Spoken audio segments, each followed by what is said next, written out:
above the king's chamber, beyond the polished granite walls and the narrow passages most visitors ever see. There are spaces that were never designed for ceremony. They were not meant for priests, mourners, treasure, or royal display. They are low, cramped, unfinished chambers pressed into the mass of the Great Pyramid, hidden beneath millions of tons of stone. For centuries, darkness held them almost completely still. Dust settled, air barely moved. The limestone remained rough, scarred by tools and streaked with the hurried marks of construction. And there, on surfaces no ancient visitor was expected to admire, red pigment preserves something more intimate than royal grandeur. It preserves names. Some of those names belong not to kings, but to crews, working groups, teams of men organized for a task so vast that the monument itself has often swallowed the people who made it. One mark invokes Khufu, the ruler whose pyramid dominates the plateau. Another identifies a gang or division attached to his reign. Lines, symbols, orientation marks, and rough hieroglyphic signs appear where finished decoration would have served no purpose. They was practical notes left during construction, the ancient equivalent of labels, instructions, and team signatures. Their survival is accidental. Had these stones remained exposed, wind and touch might have erased them. Instead, the builders sealed their own traces inside the pyramid, and the stone kept them. The effect is powerful because the Great Pyramid encourages distance. From far away it looks less like something made than something that simply exists. Individual blocks merge into one geometric mass, and the people who quarried, hauled, counted, fed, steered, measured, lifted, and placed them disappear behind the clean outline. Yet the red marks above the king's chamber break that illusion. They do not reduce the achievement. They make it more astonishing. The pyramid emerged from organized human labor, repeated day after day, season after season, through heat, dust, river traffic, worn tools, tired bodies, and thousands of small decisions that had to be correct often enough for the structure to keep rising.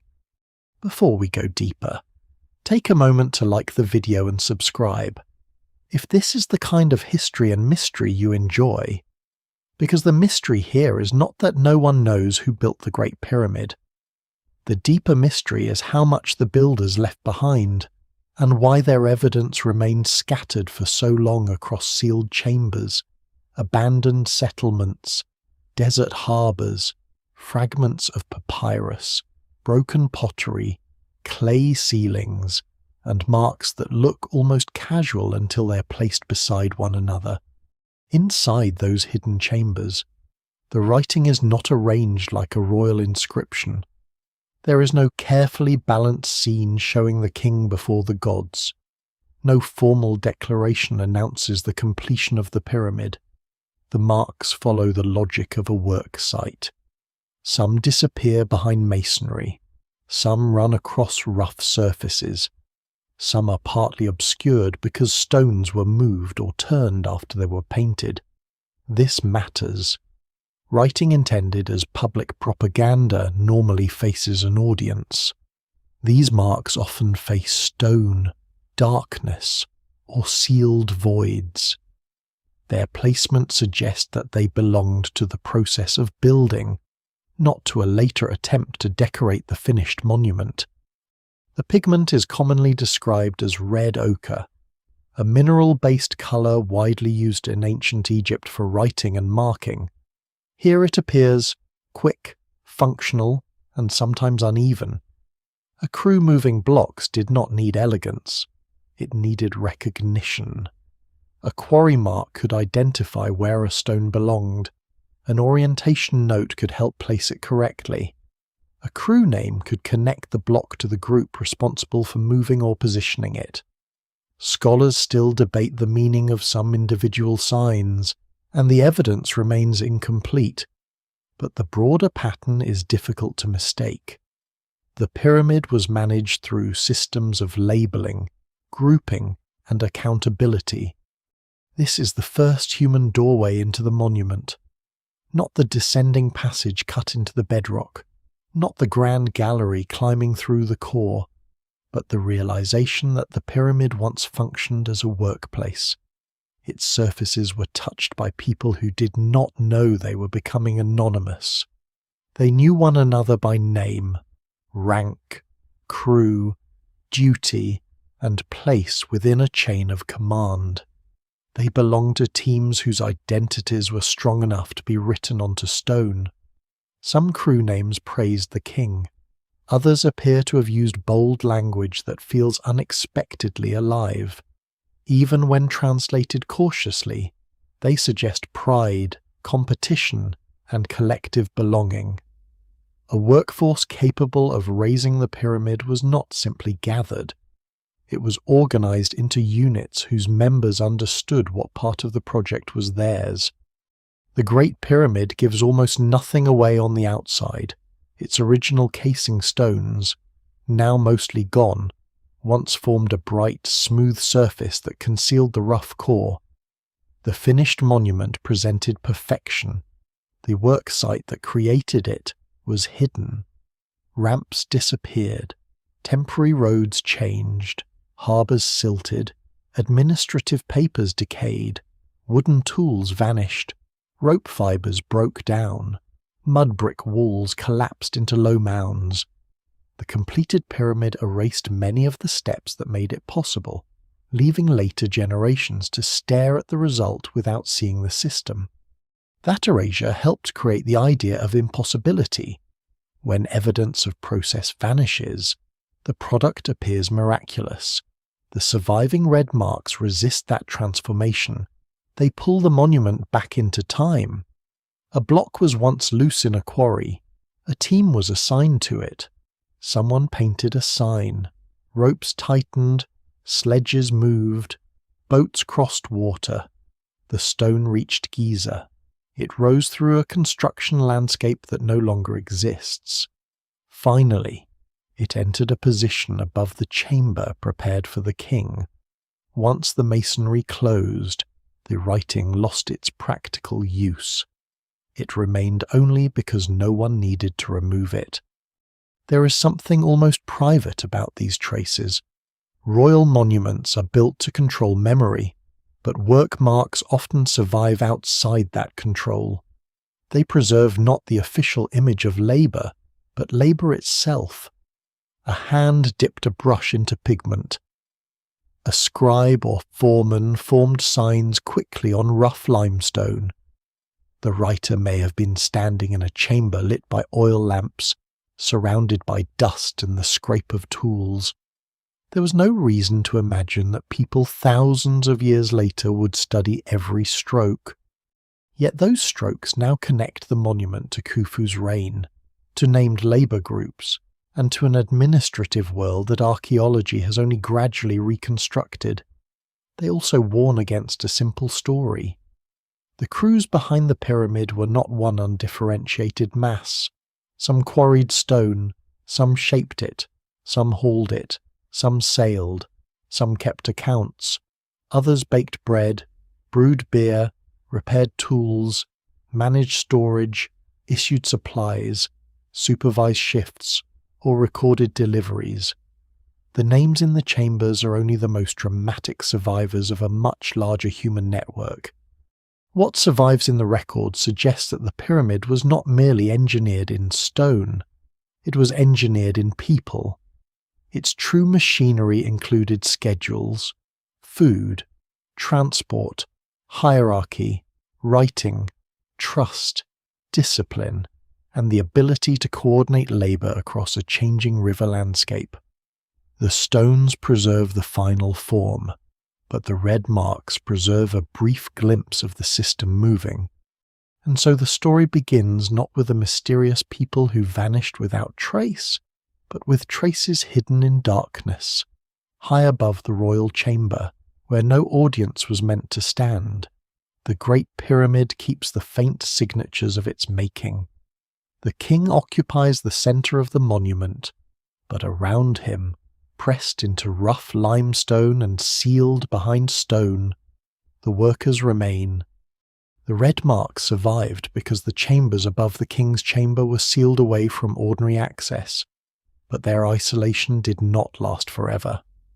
By the 19th century, the Great Pyramid had already endured centuries of intrusion, excavation, speculation, and damage. Travellers entered through passages forced into the masonry long after the pyramid's construction. Scholars measured chambers by candlelight. Treasure seekers searched for rooms that did not exist. Every unexplained joint or hollow sound invited another theory. The monument had become both an archaeological site and a stage on which ambition, rivalry, and imagination competed. In 1837, the British Army officer Richard William Howard Vyse arrived at Giza determined to investigate the pyramid more aggressively than many of his predecessors. He was not the first person to examine the space above the king's chamber. The lowest of the chambers, now usually called Davison's Chamber, had been entered in 1765 by Nathaniel Davison, who discovered a narrow horizontal space above the granite ceiling. Its existence suggested that more structure might lie overhead, but there was no obvious ancient doorway leading farther upward. The chamber itself was strange. It was low and difficult to move through, formed by massive granite beams laid above the king's chamber. It contained no treasure, no decoration, and no formal inscription. Its roughness suggested a structural rather than ceremonial purpose. Above it lay more stone, but how much, and arranged in what form, remained unknown. Vyse suspected additional chambers. His methods reflected an age in which excavation often resembled assault, rather than waiting for non-destructive instruments that would not exist for generations. His workers used chisels, drills, and gunpowder. Small blasting charges opened passages through the masonry above Davison's chamber. It was dangerous, invasive work carried out within one of the most extraordinary ancient structures on Earth. By modern archaeological standards, the destruction is difficult to defend. Yet the openings created during that campaign revealed a sequence of spaces that transformed the historical understanding of the pyramid.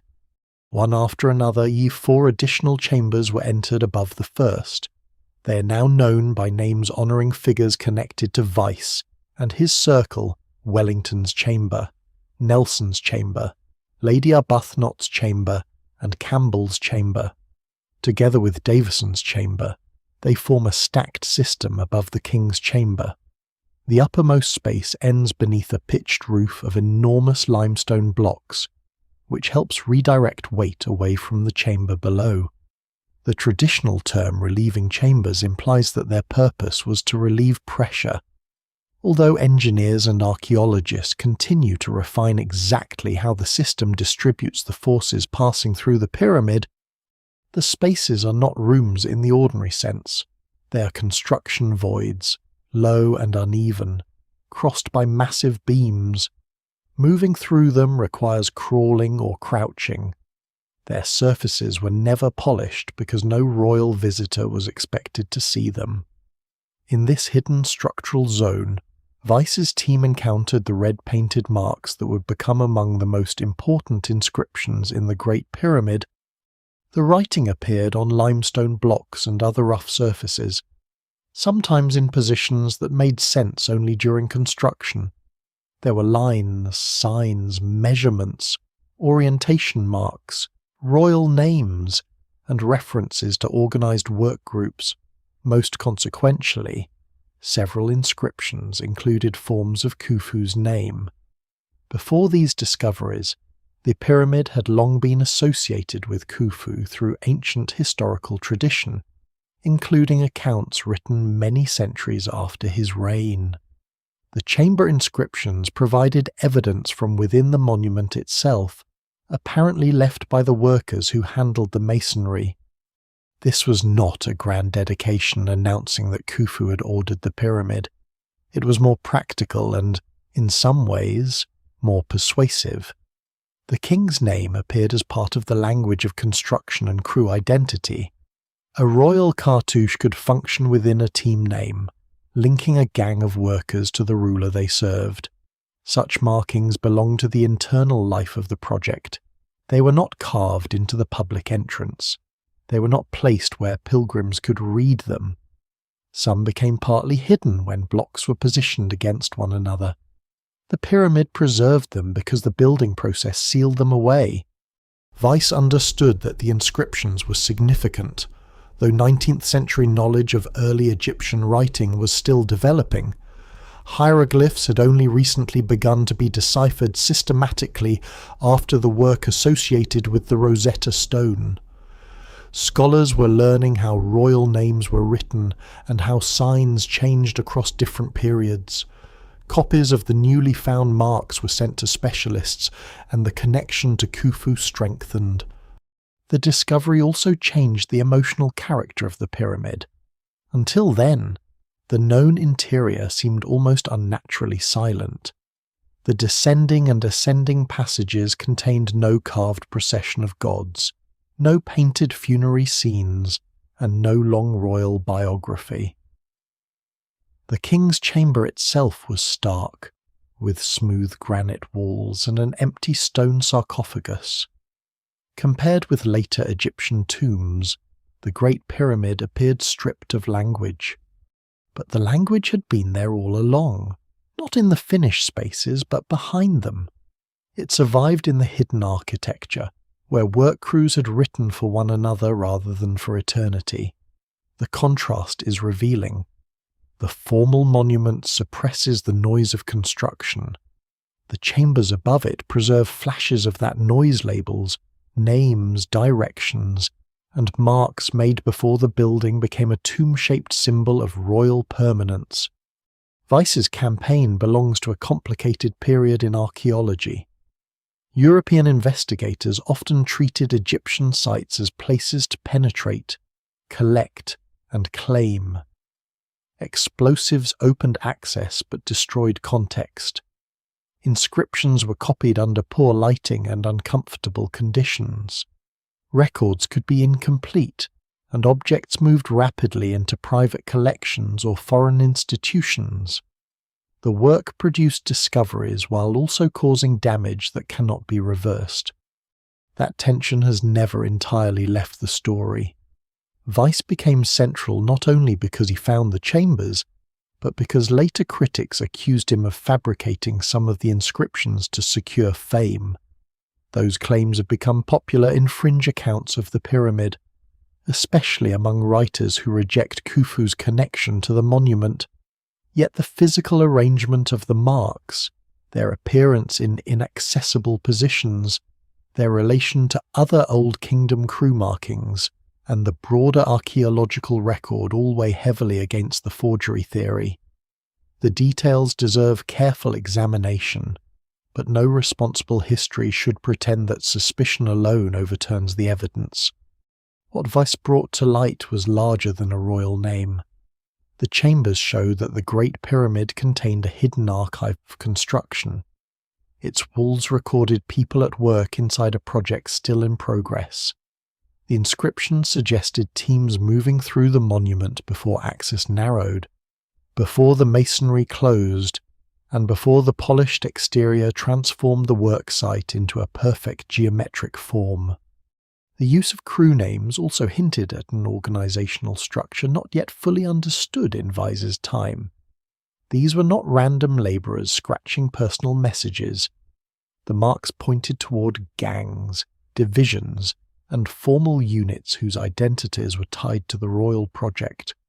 Later excavations at Giza, discoveries along the Red Sea, and the recovery of administrative papyri would fill in parts of that system. They would reveal a world of supervisors, sailors, scribes, ration accounts, storage areas, and rotating work groups. In 1837, however, only the first fragments had appeared. A blast opened a dark space. Lamplight reached rough limestone that had not been seen since the pyramid was built. Red signs emerged from the dust. For more than 4,000 years, the workers' marks had remained suspended above the king, untouched by the formal history written outside. Their rediscovery did not solve every question surrounding the pyramid, but it permanently changed the question itself. The search no longer had to begin with an anonymous monument. The stone had started to answer, and among its first answers was the name of Khufu. Once the red signs are recognized as part of the pyramid's construction history, the difficulty changes. The problem is no longer simply finding marks on stone. It is learning how to read a surface that was never designed as a finished text. A temple wall presents inscriptions in ordered rows, framed by scenes and titles. The hidden chambers above the king's chamber offer something far less cooperative. Pigment crosses rough limestone. Signs are incomplete. Some marks vanish behind blocks. Others appear upside down or sideways because the stone was rotated after it was labelled. Lines may indicate measurements, placement, ownership, destination, or the identity of the team handling the block. A single surface can preserve several stages of work, and not every red stroke belongs to the same moment. Modern study therefore begins with position. Where is the mark in relation to joints, ceilings, beams, and neighbouring blocks? Does pigment continue into a gap that became inaccessible after construction? Is part of a sign hidden behind masonry? Does its orientation make sense for a stone lying in a quarry or transport yard rather than in its final position? These details can reveal whether writing was applied before a block entered the pyramid, during placement, or after the chamber was formed. The marks are not merely words. They are evidence embedded in a sequence of construction.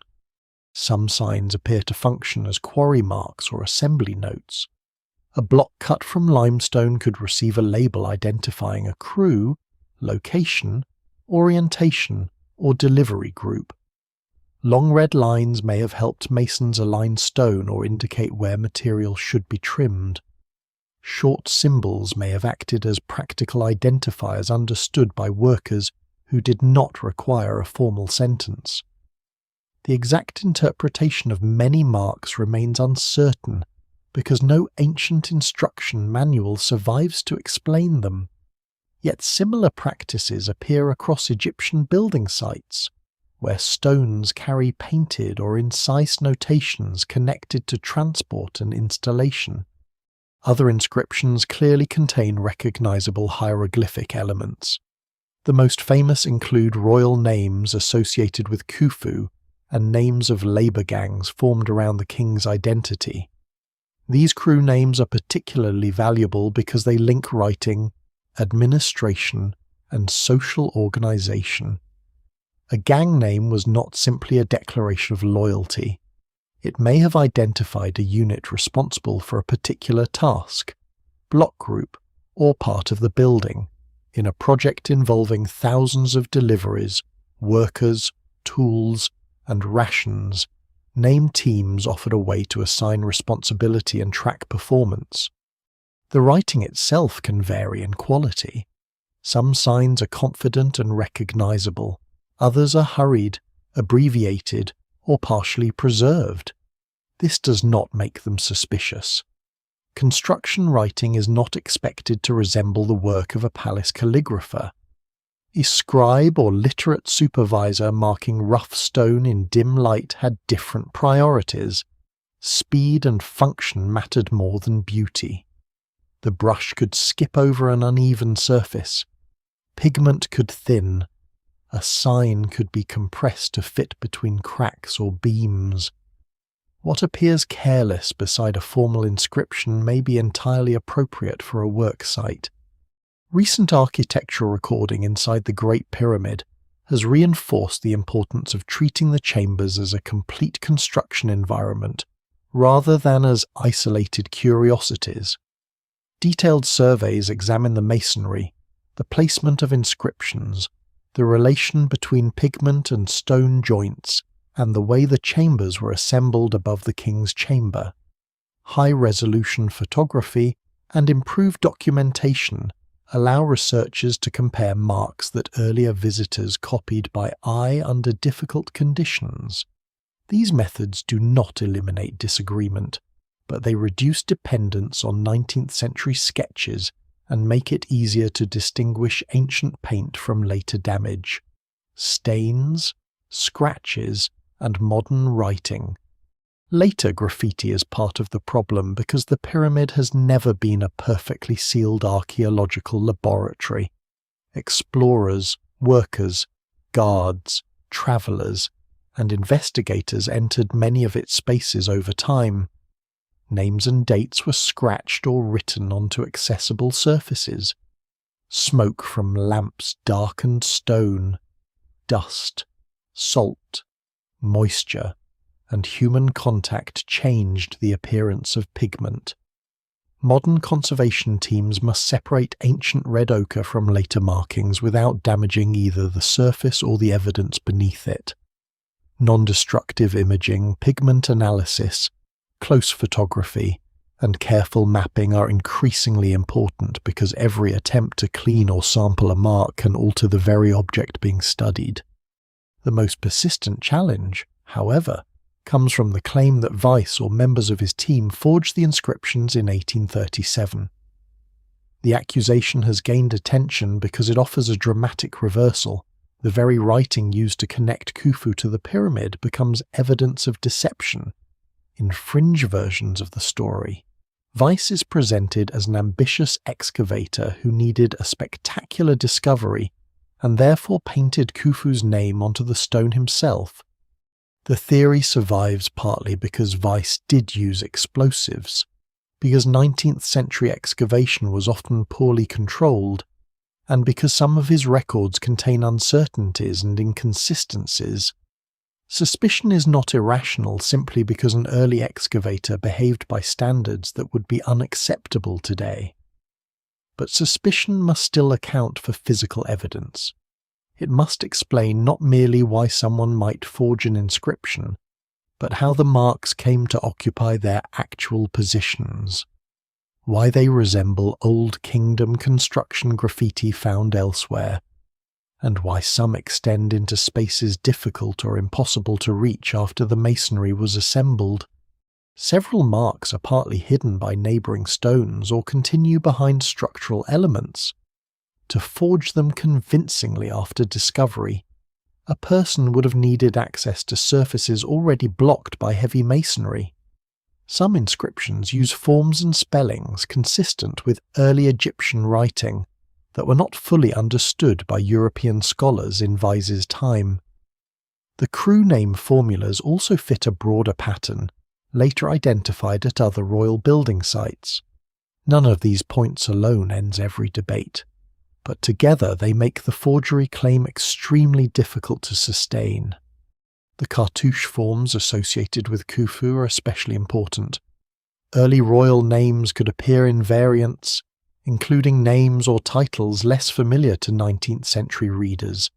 A careless forger would most likely have copied the best-known form available from published sources. Instead, the chamber graffiti contained features that align with ancient usage and the practical context of labour organisation. Scholars still debate readings of individual signs, but mainstream Egyptology accepts the inscriptions as ancient construction marks rather than modern inventions. Their authenticity is also supported indirectly by discoveries made far from the chambers. At Wadi el-Jarf, papyri from the end of Khufu's reign describe organised work teams in the transport of limestone to Akhet Khufu. At Wadi Sana, pottery fragments preserve names connected to royal crews operating within a wider extraction and transport network. At Giza, worker settlements, administrative debris, sealings, and storage systems reveal the same culture of naming, accounting, and grouping labour. The chamber graffiti do not stand alone. They belong to a pattern that archaeology has gradually uncovered across multiple sites. This wider pattern changes how the red marks should be understood. They are not mysterious signatures added to make a claim about ownership. They are fragments of a bureaucratic language. A crew name, a line, or an orientation note may seem minor beside the enormous structure around it. But the pyramid depended on thousands of such minor acts. A stone had to be identified before it could be placed. A team had to know its assignment. A supervisor had to recognize whether work was complete. The monument's geometric precision grew from countless practical decisions recorded in temporary forms. Most of those forms vanished. Papyrus decayed. Wooden labels disappeared. Spoken instructions ended with the people who gave them. The painted limestone survived because it was sealed into darkness. That survival allows the pyramid to be read not only as architecture, but as a frozen work site. Every hidden mark restores motion to a structure that now appears still. The lines recall measurement. The crew names recall organization. The royal cartouche places the work within Khufu's reign. Even the uncertainty matters, because it reminds us that construction was messy, layered, and human. The stone does not offer a complete list of everyone who worked there. It preserves only scattered traces, often without personal names and without the explanations modern readers would prefer. But it preserves enough to show that the Great Pyramid was covered, during its making, with a practical language of labour. Beneath the finished perfection lay an active surface of notes, identities, corrections, and instructions. The pyramid we see is silent because the work has ended. The pigment reveals how noisy it once was. The marks above the king's chamber belong to a world in which writing, labour and royal power had already become tightly connected. Khufu's Egypt was not a loose collection of villages suddenly commanded to raise an impossible monument.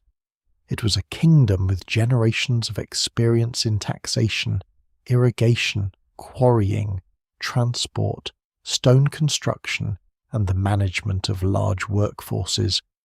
The Great Pyramid was unprecedented in scale, but the systems that made it possible had been developing for centuries.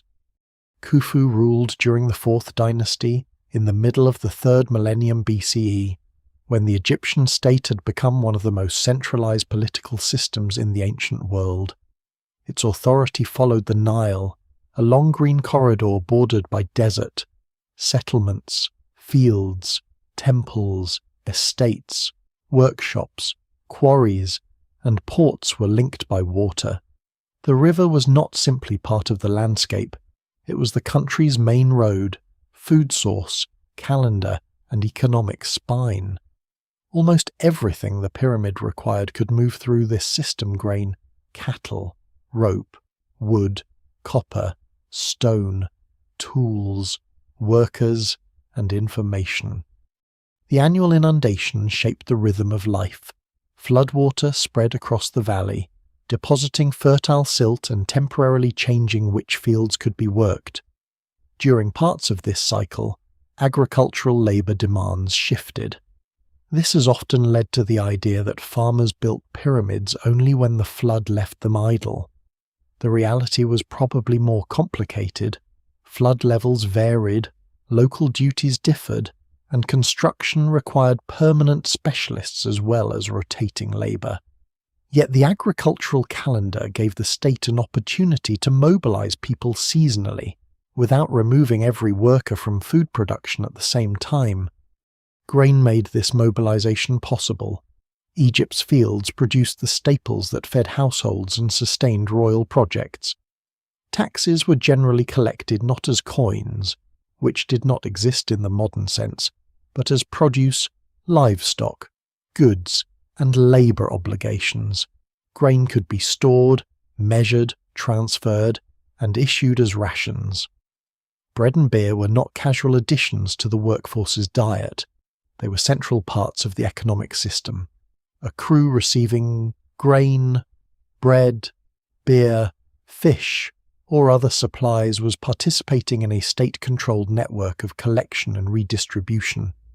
This is why the pyramid should not be imagined only as a pile of stone.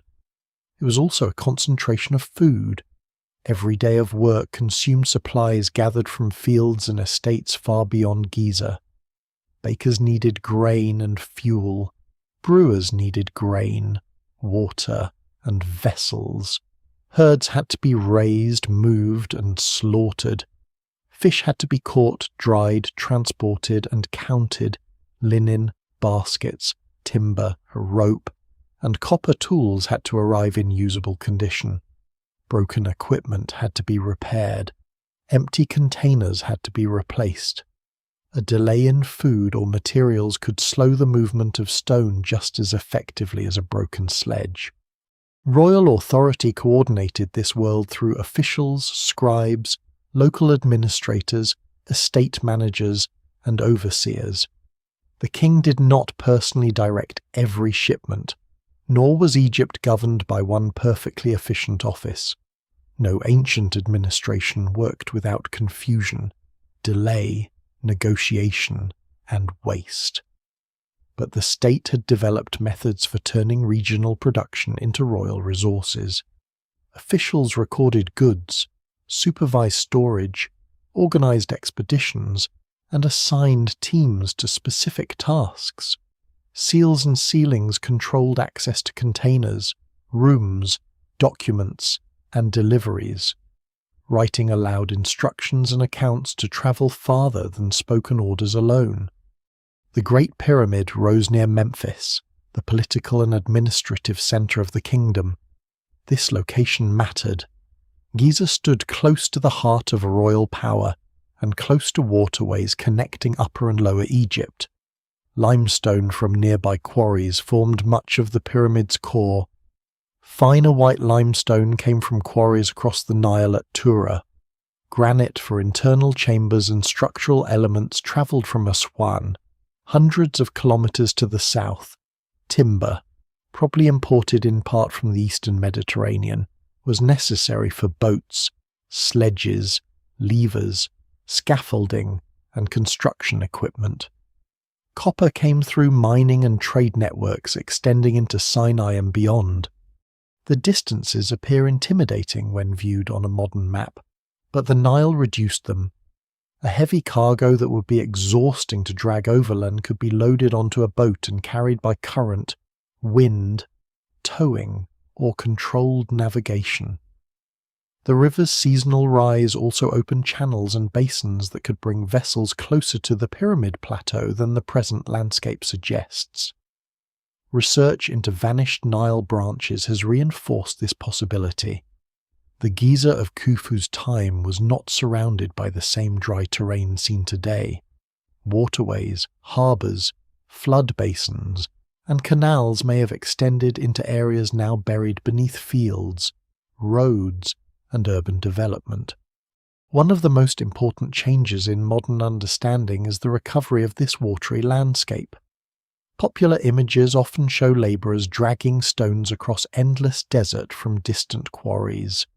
Some overland hauling was unavoidable, especially between quarry face, harbour, and construction ramp. But much of the long-distance movement could take place by water. The lost Khufu and Ahramat branches of the Nile suggest a landscape in which pyramid complexes were deliberately connected to navigable routes. Causeways and valley temples were not isolated ceremonial features. They also stood near zones where materials, people, and supplies could be received. The royal project therefore depended on geography as much as command. Khufu inherited a country whose natural environment favoured centralised movement. The Nile narrowed Egypt into a long, manageable corridor. Officials could dispatch goods north or south, gather taxes from estates, and concentrate resources at Giza. Desert margins provided quarries and mineral routes. The floodplain produced food. The river joined them together. The state's ability to mobilize labor also rested on ideology. The king was more than a political ruler. He occupied a sacred position within the order of the cosmos. Building his pyramid was not understood merely as constructing a private tomb. It was part of maintaining royal power, religious continuity, and the relationship between the living kingdom and the divine world. This does not mean every worker approached the project with identical enthusiasm. People may have been proud, dutiful, pressured, ambitious, exhausted, or all of these at different times. The evidence cannot recover their private thoughts. But service to the crown had meaning within a society where political authority and sacred order were inseparable. Khufu's reign likely demanded enormous resources, yet the pyramid was not the state's only activity. Temples required support. Borders and trade routes had to be maintained. Expeditions travelled to quarries, mines, and harbours. Agricultural production continued. Local communities still needed labour for their own survival. The achievement was not simply gathering the largest possible crowd at Giza. It was keeping the broader system functioning while directing a substantial portion of its energy toward one monument. This required planning across years. Stone had to be quarried before it was needed. Harbour facilities had to be prepared. Teams had to rotate. Food stores had to anticipate demand. Skilled workers could not be replaced instantly. A mason who understood hard stone, a boat captain familiar with river channels, or a scribe trusted with accounts represented experience the project could not afford to lose. The pyramid's progress depended on repetition becoming reliable. A lesser-known clue to this organization lies in the names of royal work teams found far from Giza.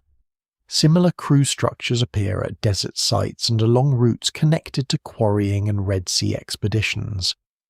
This suggests that the labor system behind the pyramid was not confined to the plateau. The same administrative culture could deploy teams across a wide network, assigning them to extraction, transport, harbour work, or construction according to royal priorities. What survives in the record suggests a state capable of turning landscape into logistics. Floodwater became transport, grain became wages and rations, villages became sources of rotating labour, quarries became supply points, writing turned deliveries into accounts, crew names turned groups of workers into identifiable units. Royal authority held these elements together, though never with the effortless perfection sometimes imagined. The Great Pyramid looks like a triumph of geometry, but before geometry could rise, Egypt itself had to move. Boats entered channels, scribes opened records, storehouses filled and emptied, fields supplied grain, quarry teams cut stone. Officials sent orders along the river. The red marks above the king's chamber are small because they were only one part of this vast system. Behind every name on the stone stood a kingdom already mobilized. That kingdom did not move as a single anonymous crowd. The labor force behind the Great Pyramid was layered, specialized, and constantly changing. Some men may have remained at Giza for long periods because their skills were difficult to replace. Others probably arrived in rotating groups from estates and communities across Egypt, served for an assigned period, and then returned home. Still others belonged to transport crews, quarry expeditions, workshops, administrative offices, kitchens, or storage facilities that supported the project without ever placing a block on the pyramid itself. To ask who built it is therefore to ask about an entire labour system rather than one category of worker. For generations, the most familiar answer was slaves. Ancient writers helped establish that image long after Khufu's reign, and modern paintings strengthened it further. Endless lines of chained men, overseers with whips, and bodies collapsing beneath impossible stones. This scene is emotionally powerful, but the archaeological evidence does not support it as a complete explanation of the Giza workforce. No discovery has revealed a vast encampment of foreign captives held in chains beside the pyramid. The workers' graffiti do not read like the marks of a population stripped of identity. The settlement remains show food production, administration, organized housing, skilled craft activity, and medical care. The papyrus show named supervisors and teams receiving supplies within formal systems. This does not mean that labor in Old Kingdom Egypt was free in the modern sense. The opposite claim can become just as misleading. Egypt was a hierarchical state ruled by a king whose demands could not simply be declined. Many workers probably served through forms of compulsory labor owed to the crown, local institutions, or royal estates.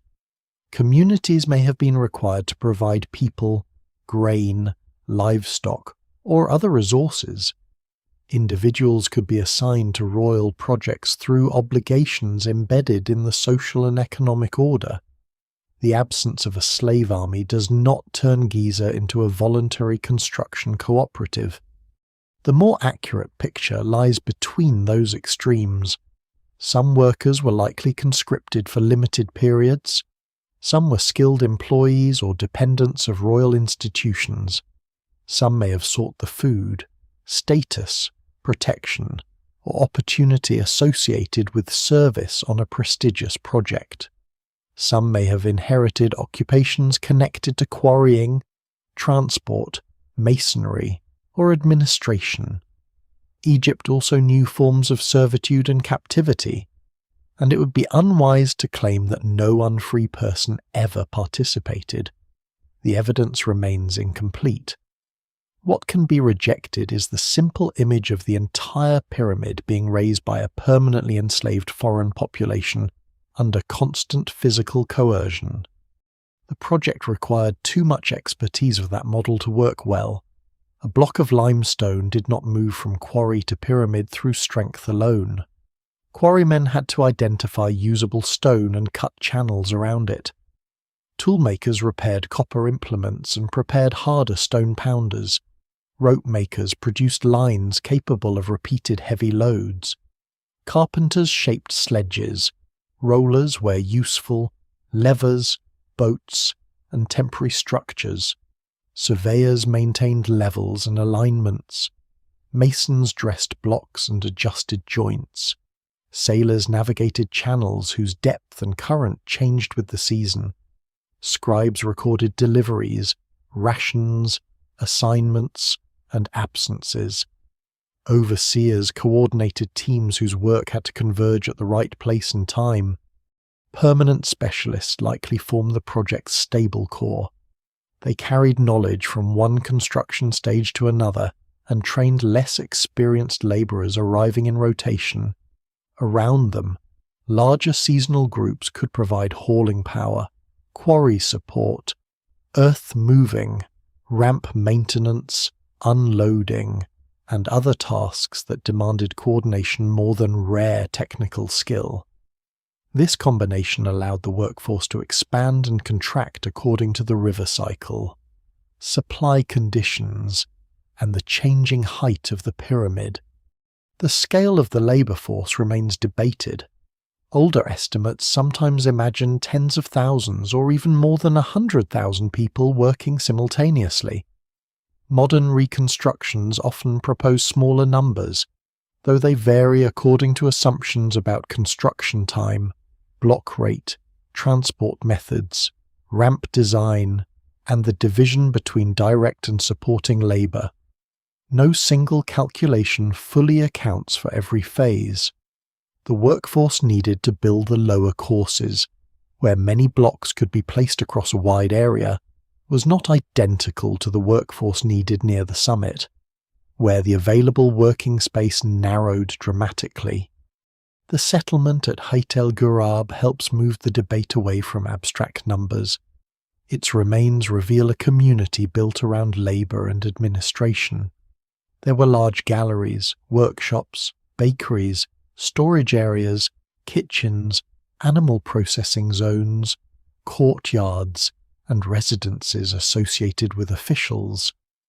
The site did not house everyone involved in the pyramid project, and archaeologists still debate the function and population of particular buildings.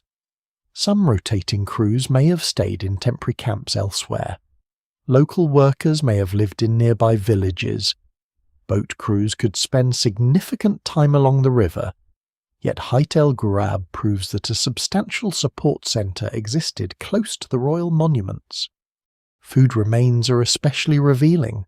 Cattle, sheep, goats, and fish supplied protein, though diets likely differed by rank, occupation, and availability.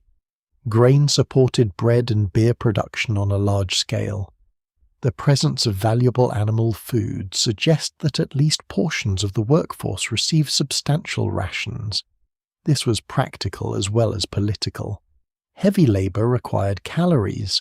Skilled teams had to remain healthy enough to work. Feeding labourers well could reinforce loyalty, group identity, and the prestige of serving the king. Rations were also a form of payment. In an economy without modern wages, bread, beer, grain, cloth, oil, fish, meat, and other goods could compensate service. The papyri from royal operations show supplies being counted and allocated to groups. The new study of sealings and scribal activity at Heit el-Ghurab adds another layer to this world. Clay sealings once secured containers, doors, baskets, jars, bundles, or documents.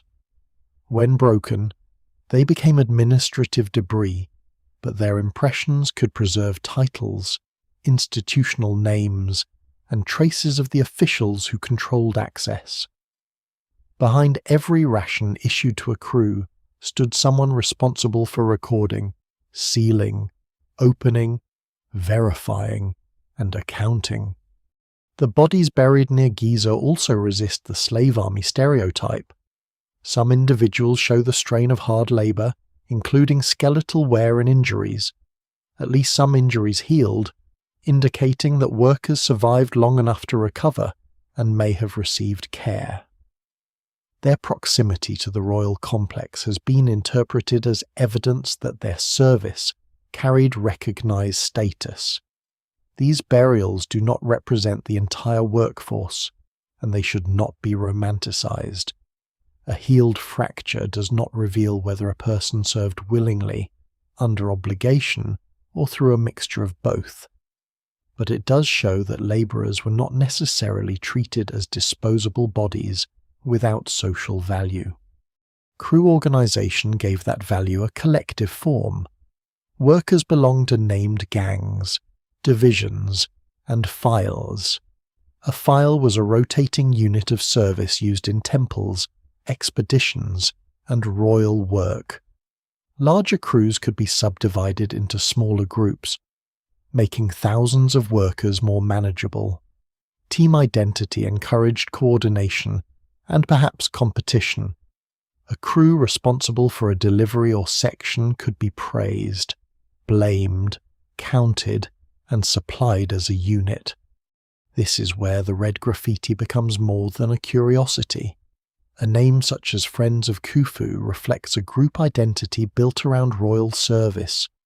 The famous drunkards of Menkaure, associated with a later pyramid project, carries an unexpectedly human tone. Translation and context require caution, but such names suggest humour, pride, boldness, and solidarity. They do not sound like labels imposed upon a faceless mass. They sound like the identities of teams that knew themselves as teams. That identity may have helped men endure repetitive, exhausting work. Hauling stone demanded synchronized effort. Boat crews depended on trust. Quarry teams worked with dangerous weights and narrow margins for error. A single worker could not raise the pyramid, but a group moving in rhythm could accomplish tasks that looked impossible when imagined at the level of the individual. The crew became the basic human machine of the project. The people behind the Great Pyramid were therefore neither a mysterious vanished race nor one uniform class of slaves. They were farmers fulfilling labour obligations, experienced sailors, permanent masons, quarry specialists, scribes, foremen, cooks, brewers, herders, porters, toolmakers, and officials. Some were probably proud of their service, some were probably weary of it, some may have gained status, others may have counted the days until their rotation ended. Their private feelings are largely lost. What survives is their organisation. The settlements, bones, rations, papyri, sealings, and graffiti reveal a labour force divided by skill and responsibility, but joined by a royal project. The Great Pyramid was built not because human suffering could be made limitless, but because human work could be structured, supplied, measured, repeated, and remembered by crews whose names still cling to the stone. The crew was more than an administrative convenience. It was the scale at which the pyramid became humanly possible. A king could command a monument, an architect could establish its design, and officials could calculate supplies. But stone moved through groups of men who worked together often enough to develop rhythm, trust, reputation, and identity. The names painted onto hidden masonry preserve that identity in a form far more personal than a list of numbers. They suggest that the workforce did not see itself merely as labour assigned from above. Men belonged to units that could be named, recognised, compared, praised, and remembered. Some of the best-known names are built around Khufu himself. Translations vary because early Egyptian writing can be abbreviated, damaged, or difficult to render neatly into modern English, but inscriptions from the Great Pyramid refer to crews identified through loyalty to the king. The Friends of Khufu is the most familiar version. Other readings evoke the king's companions, followers, or powerful ones. The precise wording matters to specialists, yet the larger point remains stable. The royal name was woven into the identity of the team. This was not unusual. Flattery added after the work was finished. Royal names structured institutions throughout ancient Egypt, estates, ships, work groups, monuments, and ceremonial objects could carry names praising the ruler or invoking his protection. A crew attached to Khufu's project operated within a political world where service to the king was also service to the order he represented. Naming a gang after him expressed allegiance, but it also marked ownership and responsibility. A block labelled with a crew name could reveal who handled it. A section of masonry could be associated with a particular division. A delivery could be counted against the unit assigned to it. The pyramid's builders may therefore have heard their crew name repeatedly throughout the day. It could be called during the distribution of rations, recorded by a scribe, written onto a container, shouted during coordination, or painted onto stone before placement. Men arriving from different communities could be absorbed into a larger identity that reduced local differences, at least temporarily. They were no longer only farmers, boatmen, or craftsmen from separate places. Within the project, they became the crew of Khufu. This shared identity was useful because pyramid labour demanded synchronized action. When a heavy block moved on a sledge, individuals could not pull according to personal preference. Effort had to rise and fall together. Rope tension had to remain balanced. Supervisors needed to know which group had completed a task and which still required supplies. A crew that worked repeatedly as a unit learned one another's pace. Experienced members could anticipate mistakes, Stronger workers could be placed where their effort mattered most. New arrivals could follow a rhythm already established. The hierarchy within these units appears to have been layered. Large gangs could be divided into files, and files into smaller divisions. The ancient terminology does not map perfectly onto modern military or industrial categories, but the principle is familiar. A vast workforce becomes manageable when broken into nested groups. Orders pass downward, reports move upward. Food and tools are issued by unit. Responsibility becomes visible. Some file names were connected to nautical language, a reminder that Egyptian labour organisation developed in a society shaped by river travel. Terms associated with the port and starboard sides of a boat could help distinguish divisions. This may have carried over from ship crews or from broader administrative traditions. Even on land, the workforce could be imagined through the ordered structure of a vessel, with each group occupying a known place and performing a specific role. That maritime echo is appropriate. The same men or related teams might work in more than one environment over the course of a royal project. A group could quarry stone, load boats, guard supplies, repair harbour facilities, or assist construction depending on the assignment. Discoveries at Wadi el-Jarf and Wadi Sana show that named royal crews were active far beyond Giza. The labour organisation associated with Khufu extended through quarries, desert routes, harbours, and transport networks. The Great Pyramid's crews were part of a mobile state system, not a population permanently confined beneath the monument. Names helped preserve cohesion across that movement. A royal gang sent to a remote quarry or Red Sea harbour still carried an institutional identity. Its members could be counted, provisioned, and recognised as a unit even hundreds of kilometres from the pyramid. Pottery fragments bearing crew names show how this identity entered ordinary objects. A jar or sherd might outlast the food it carried, preserving the name of a team long after the men themselves disappeared. The tone of these names is not always solemn.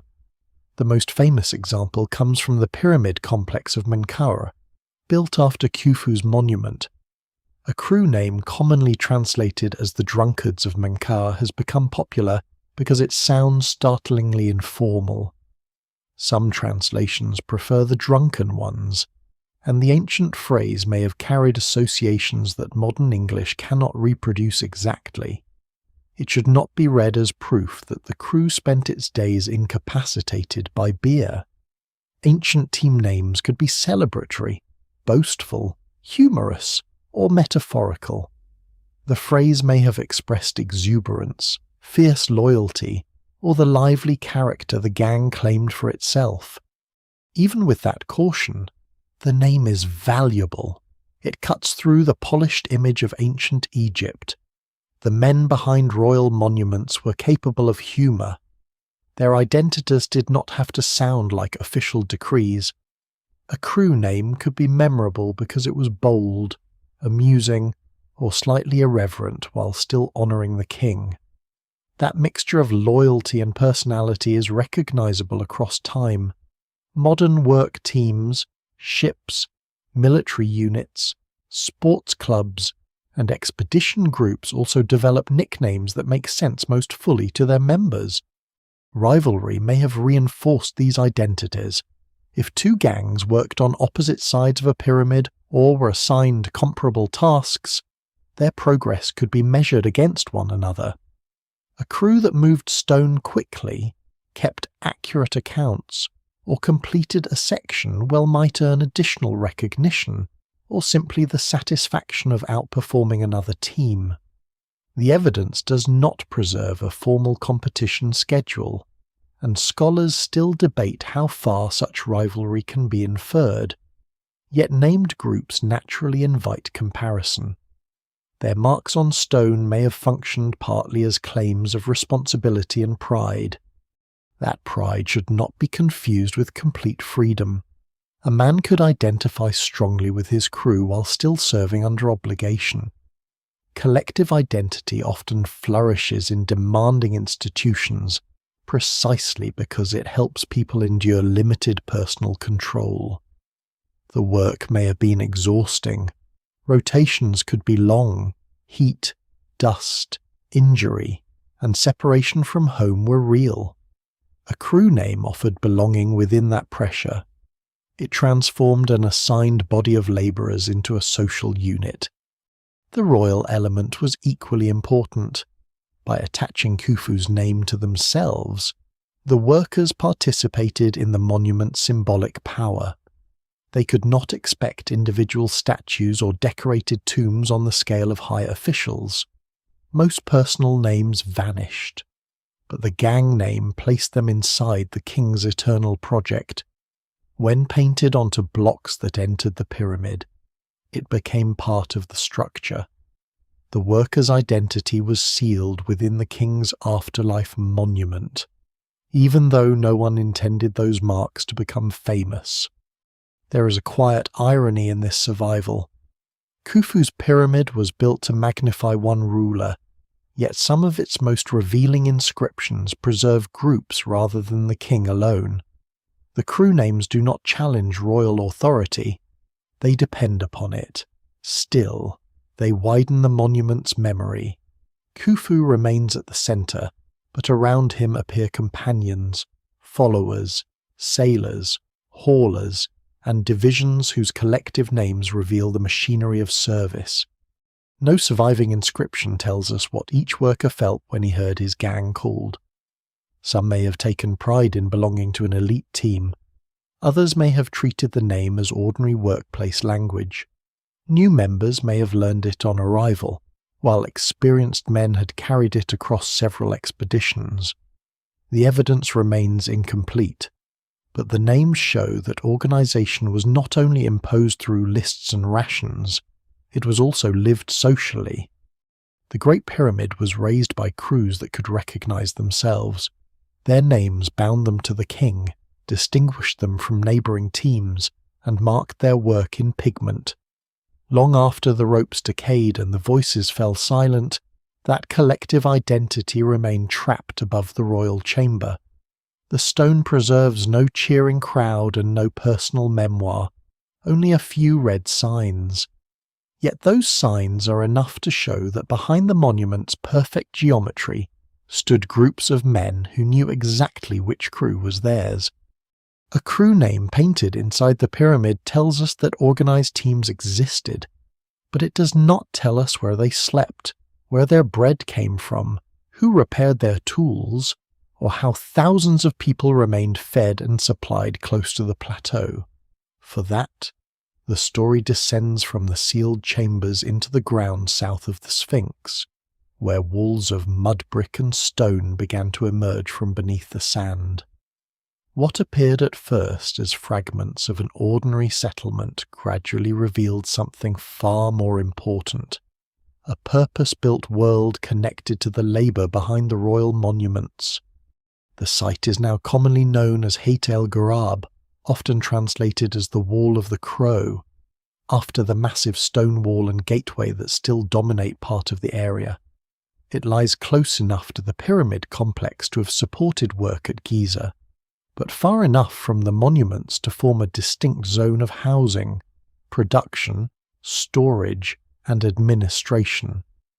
Excavations have exposed more than 7 hectares of 4th dynasty occupation, and the settlement may once have extended beyond the areas currently accessible.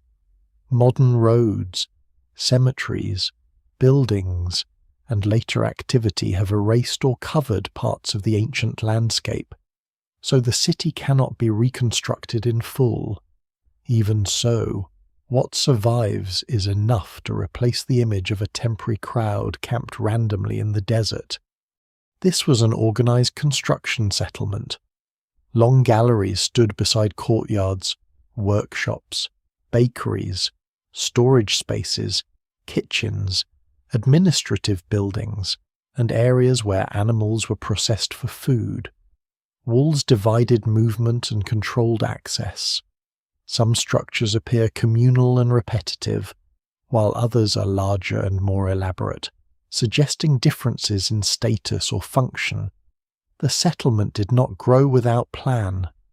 Its architecture reflects the same instinct for organization seen in the crew names, ration accounts, and sealed containers. The long gallery buildings are among the most striking remains. Arranged in rows, they were once interpreted as barracks for rotating workers. Their scale and repeated layout seemed suitable for housing groups organized by crew or filey. That interpretation remains influential. But archaeology rarely allows a building to keep one simple identity forever. Evidence from inside the galleries has led researchers to consider whether some were used for storage, craft work, administration, or mixed functions rather than sleeping alone. Scholars still debate the exact population and purpose of individual spaces. The settlement may have changed through time as construction needs shifted. Even that uncertainty is useful. A city built for one of history's largest projects would not remain static. The workforce required during early quarrying and foundation work differed from the one needed when the pyramid rose higher. Storage rooms could become workshops. Housing could be reassigned. A courtyard used for unloading might later serve food production. Heit el-Ghurab was not a frozen plan. It was a working organism responding to the monument's changing demands. The settlement's food facilities make the labour visible at a more intimate level. Large quantities of bread had to be produced daily. Ancient Egyptian bread came in many forms, but work rations were practical, dense, and made from grain ground by hand. Grain arrived from estates, entered storage, and passed through grinding, mixing, shaping, and baking. Rows of pottery moulds and ovens suggest production, on a scale far beyond a household kitchen. Heat, smoke, flour dust, and constant movement would have filled these spaces. The calm symmetry of the pyramid depended on an industrial rhythm of kneading and baking below. Beer production belonged to the same system.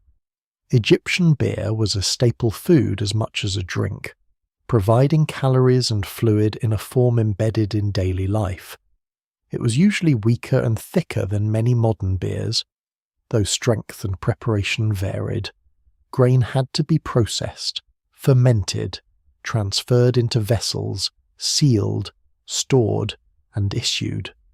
A crew receiving beer was receiving part of its ration, not necessarily being invited to a celebration. The joking tone of a name such as the Drunkards of Menkaure becomes more understandable in a world where beer was ordinary nourishment, and royal labour moved through systems of brewing and distribution. Animal bones reveal another layer. Cattle, sheep, goats, and fish passed through the settlement in large quantities. Some cattle remains represent relatively young animals, suggesting that valuable meat was supplied to at least part of the workforce. This has been interpreted as evidence that pyramid labourers were fed better than a population maintained at the lowest possible cost, yet distribution was probably unequal. Officials, skilled workers, rotating labourers, and people performing different tasks may not have received identical portions. The bones cannot produce a complete menu for every resident, but they show that the city consumed substantial resources drawn from across Egypt. Fish connected the settlement to the river. Some arrived fresh, while others may have been dried or preserved for transport and storage. Herds moved through regional networks. Grain came from fields maintained by communities that may never have seen Giza. Every meal in the workers' city therefore represented labour performed elsewhere. Farmers harvested, herdsmen raised animals, boat crews delivered supplies, scribes recorded quantities, storekeepers received and guarded them, cooks and bakers transformed them into rations. The pyramid's workforce was larger than the number of people visible on the plateau because much of the labour supporting it was distributed throughout the country. Workshops reveal the constant need for repair and adaptation. Copper tools dulled quickly against limestone and had to be sharpened, reshaped, or recast. Stone pounders broke or wore down. Wooden sledges, handles, levers, and boat parts needed replacement. Rope frayed under heavy loads. Baskets tore.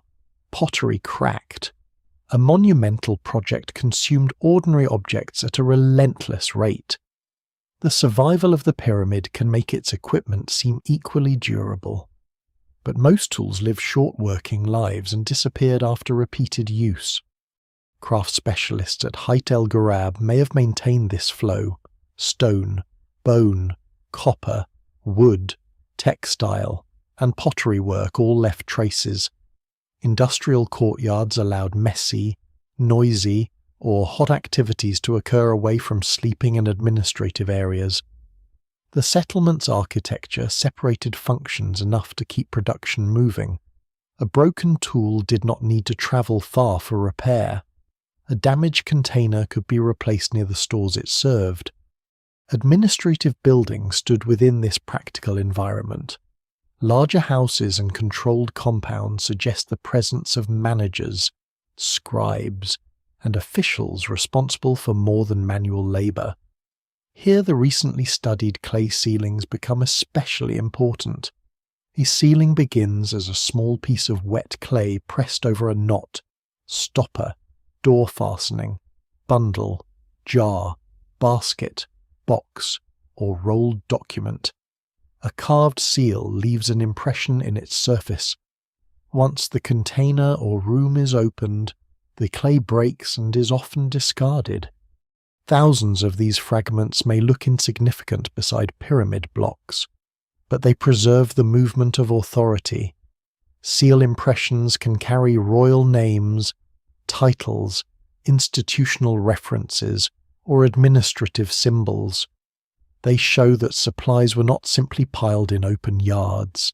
Access was controlled, containers arrived sealed, rooms could be secured, documents and goods moved through systems in which opening something left evidence.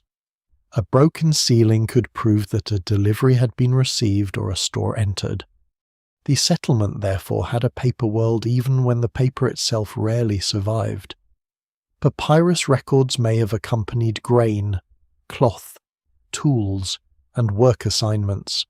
Scribes counted what entered and what left. They associated supplies with teams, offices, and responsible officials. Clay preserved the negative image of that bureaucracy after the documents vanished.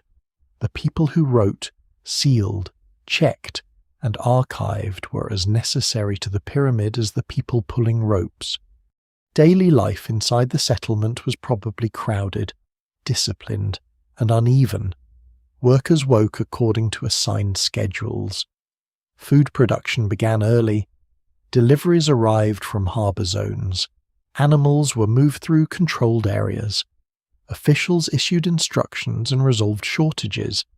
Skilled crews left for the construction site while others remained behind to bake, repair, count, clean, guard, and prepare the next cycle. The city never needed to look impressive. Its purpose was continuity.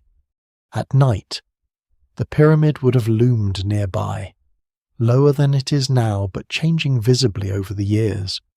Residents could watch its courses rise while streets filled with smoke, animal sounds, footsteps, and the scrape of tools.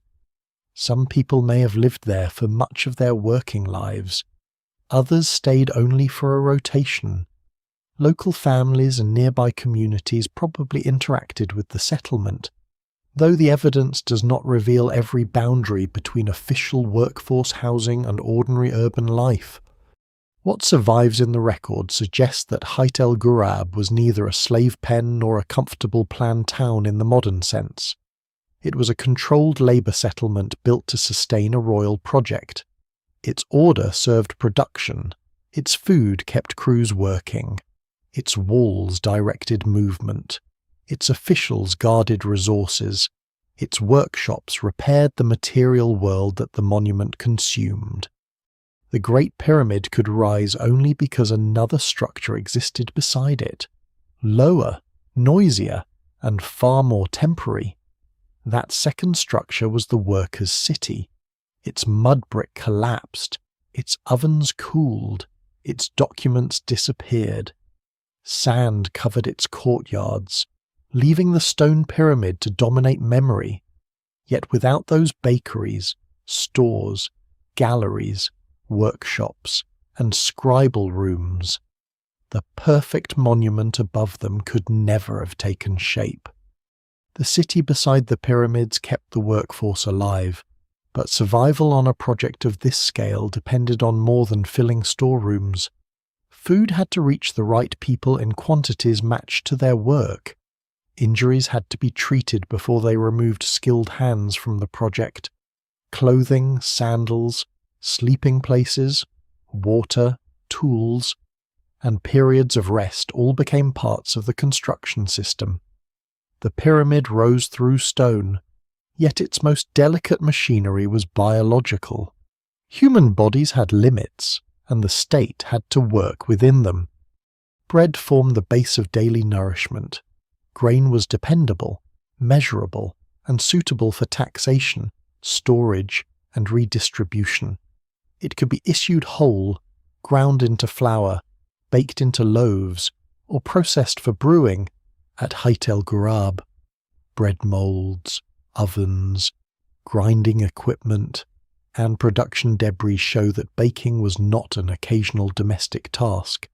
It was continuous work supporting crews whose energy requirements were far greater than those of people sitting inside an office or temple archive. Grinding grain was itself exhausting. Before it became a worker's ration, each measure passed through other hands, often over stone-grinding surfaces that slowly wore down. Fine mineral particles could enter the flour, contributing over time to severe tooth wear. Ancient Egyptian teeth frequently show abrasion beyond what modern diets produce. Some of that damage came from naturally coarse grain and sand carried into food during harvesting, storage, or grinding. A loaf that sustained a hauler's muscles could also gradually wear away his teeth. Beer supplied fluid and calories and could be distributed in standardized quantities. It was woven so deeply into Egyptian subsistence that separating food from drink becomes misleading. Bread and beer shared ingredients and production stages, and together they formed the basic language of rations. Yet the workforce did not live on grain alone. Dried fish, vegetables, legumes, onions, and other produce likely supplemented the diet, depending on season, rank, and supply. Meat was more costly and therefore more revealing. The animal remains from the workers' settlement suggest substantial consumption of cattle, sheep, and goats. Cattle in particular represented stored wealth. Raising them required pasture, water, herders, and time. Bringing valuable animals to Giza and slaughtering them for the workforce demonstrates the scale of royal provisioning. Some researchers have proposed that the best cuts may have gone to officials or highly skilled workers, while larger rotating groups received different portions. The bones cannot show exactly what appeared in every bowl. What survives in the record suggests a hierarchy of consumption, rather than one equal menu shared by all. Even unequal rations could bind the labour system together, receiving bread, beer, fish, meat, oil, or cloth from royal stores made service tangible. The king's authority arrived not only as an order, but as a meal. Food rewarded labour, sustained loyalty, and allowed workers to remain away from their own fields and households. A crew that was underfed would lose strength, coordination, and discipline. In a task involving heavy stone and narrow tolerances, weakness quickly became dangerous. The physical strain began long before a block reached the pyramid.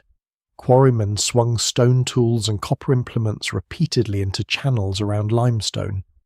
Haulers leaned forward against ropes, their feet searching for grip on prepared surfaces. Sailors loaded and unloaded cargo while balancing on decks and embankments. Masons crouched, lifted, hammered, polished, and adjusted stones until joints met the required line. Workers maintaining ramps moved earth, rubble, timbers, and gypsum mortar. The same motions repeated over months and years could reshape the skeleton. Human remains from burials around Giza show signs consistent with demanding labour joint degeneration, spinal stress, muscular strain, and injuries. Caution is necessary because skeletal wear does not identify a person's exact occupation. Farming, rowing, carrying, quarrying, and construction can leave overlapping patterns. A damaged vertebra does not come labelled with the block that caused it. Yet when bodies showing heavy physical stress are found near a major construction landscape, they form part of a wider pattern. Some bones preserve healed fractures. This detail is often used to argue that workers received medical treatment, and it deserves careful interpretation. Bone heals naturally when a person survives and the injured area remains stable enough. A healed fracture does not prove the existence of a modern hospital. It does, however, show that the person lived beyond the injury and had sufficient support to recover. Someone unable to work for a time still needed food, shelter, and protection. In a highly organized settlement, experienced practitioners may have set limbs, bound wounds, treated inflammation, and used remedies drawn from a long Egyptian medical tradition.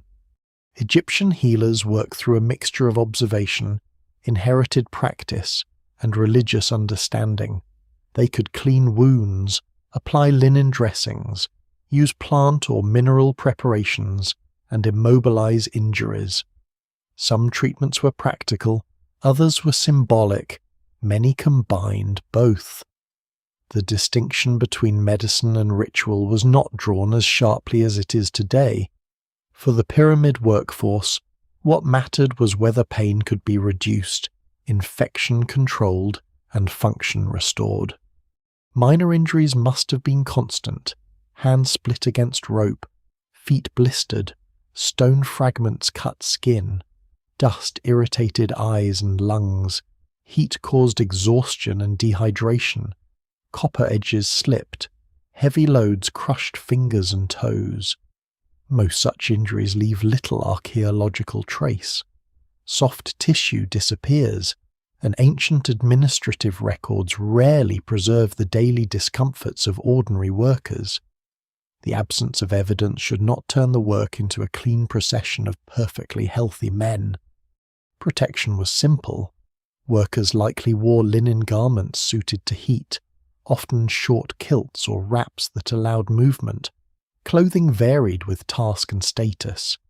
Sandals existed, but many people may have worked barefoot or used footwear only in certain conditions. Leather, fibre, and woven materials decay easily, leaving an incomplete picture. Head coverings, cloth pads, or folded material may have reduced sun exposure or cushioned loads, though direct evidence for particular practices is limited. Tools extended the body but did not remove its burden. Copper chisels could cut limestone effectively when maintained, especially when used with stone hammers and abrasives, but copper softened and deformed. Tool edges needed continual reshaping. Harder stones such as granite required pounding with dense stone tools, sawing and drilling with abrasive sand, and enormous patience. The ancient toolkit was not mysterious, but neither was it effortless. Its effectiveness came from repeated skilled use, repair, and the organization of many workers around each stage. Rope was among the most important technologies. Plant fibers twisted into cords could produce thick hauling lines capable of sustaining heavy tension. Rope makers had to select material, maintain consistent twisting, join lengths, and inspect wear. A line failing under load could injure an entire crew. Wooden sledges distributed weight and allowed blocks to slide over prepared routes. Experiments and tomb images suggest that wetting sand in front of a sledge could reduce resistance under suitable conditions. Although no single method explains every haul at Giza, lubrication, surface preparation, team size, slope, and block weight all mattered. After work, recovery became part of productivity. The exact sleeping arrangements at Heit el-Ghurab remain debated.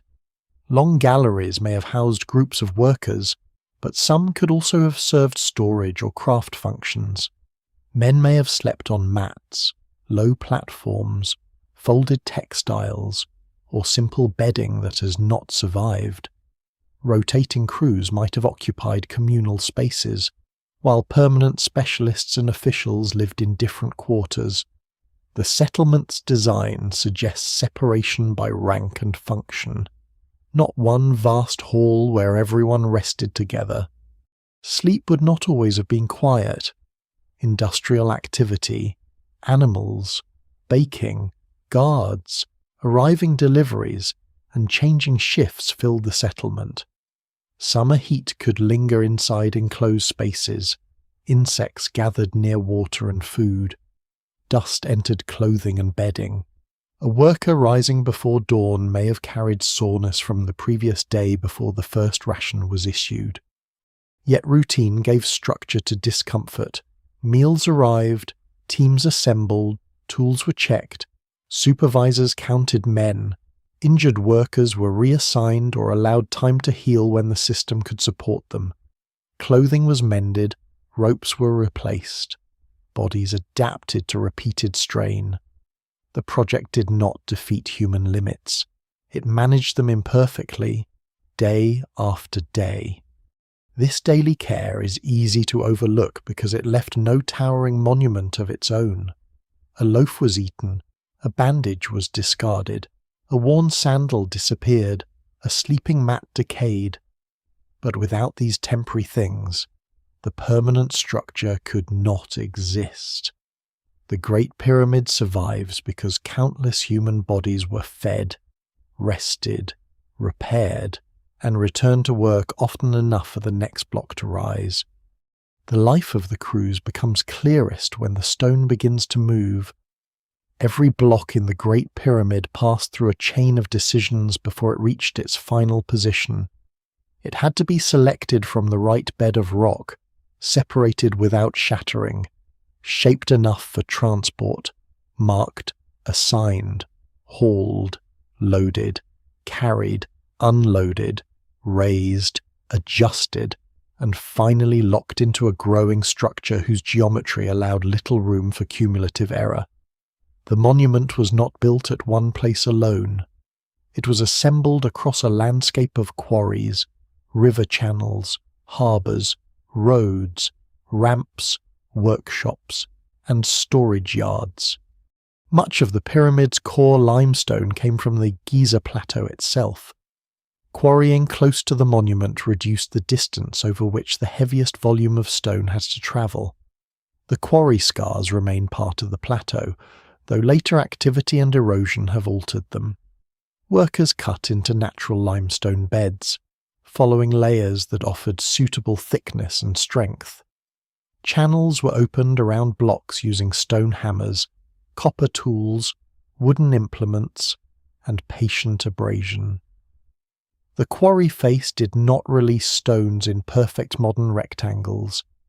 Blocks emerged with rough surfaces and irregularities that could be corrected during later shaping and placement.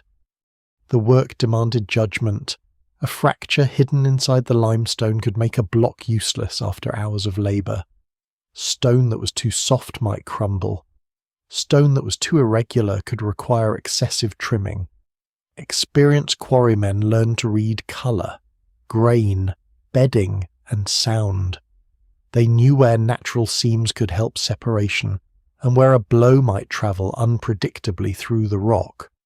That knowledge rarely appears in royal inscriptions, but the rate of construction depended on it.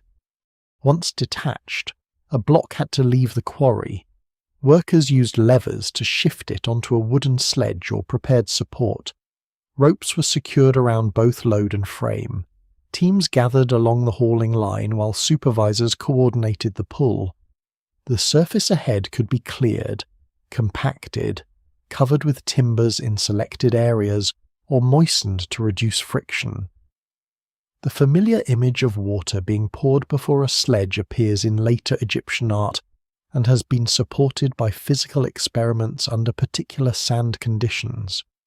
Yet the Giza crews worked across varied surfaces, so no single technique can explain every movement.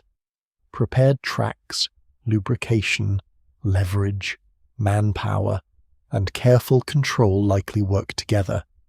The sound would have been continuous rope fibers tightening, wooden runners grinding, stone tools striking, supervisors calling rhythm, and feet pressing into dust or dampened ground. Movement came in increments. The block advanced, paused, and advanced again. Men repositioned lines and checked the sledge. A short haul could still consume immense effort, especially on an incline. Efficiency depended not on one heroic pull, but on maintaining thousands of ordinary pulls without damaging the stone, equipment, or workforce. Local limestone made up most of the pyramid's mass, but the finished monument required materials from farther away. The bright outer casing came largely from Tura, on the eastern side of the Nile. Tura limestone was valued for its fine grain and pale surface, which could be polished into a smooth exterior. When intact, the pyramid would have reflected intense sunlight, its core hidden beneath a precise white shell. Those casing blocks had to cross the river and enter the Giza transport network before they could be raised into position. Granite travelled from much farther south, from the Aswan region. It formed the king's chamber, parts of the internal passages, blocking stones, and other structural elements. Some granite beams weighed many tens of tons. Their journey covered hundreds of kilometres, making river transport essential. Quarry crews first separated the blocks from hard bedrock using dense pounding stones and abrasive techniques. The granite then had to be dragged to the river, loaded onto vessels capable of supporting extreme weight, and moved north through changing currents, winds, and water levels. Loading was one of the most dangerous transitions. A heavy block resting securely on land became unstable when transferred toward a boat. Embankments, ramps, ropes, wooden supports, and coordinated teams helped control the movement. The vessel had to be positioned at the right depth, neither grounded nor exposed to uncontrolled shifting. Cargo had to be balanced so that one side did not sink lower than the other.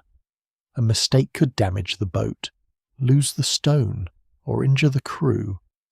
No surviving manual explains the full procedure, but Egypt's long experience with river transport provided generations of practical knowledge. The rediscovery of ancient Nile branches has changed how this landscape is imagined.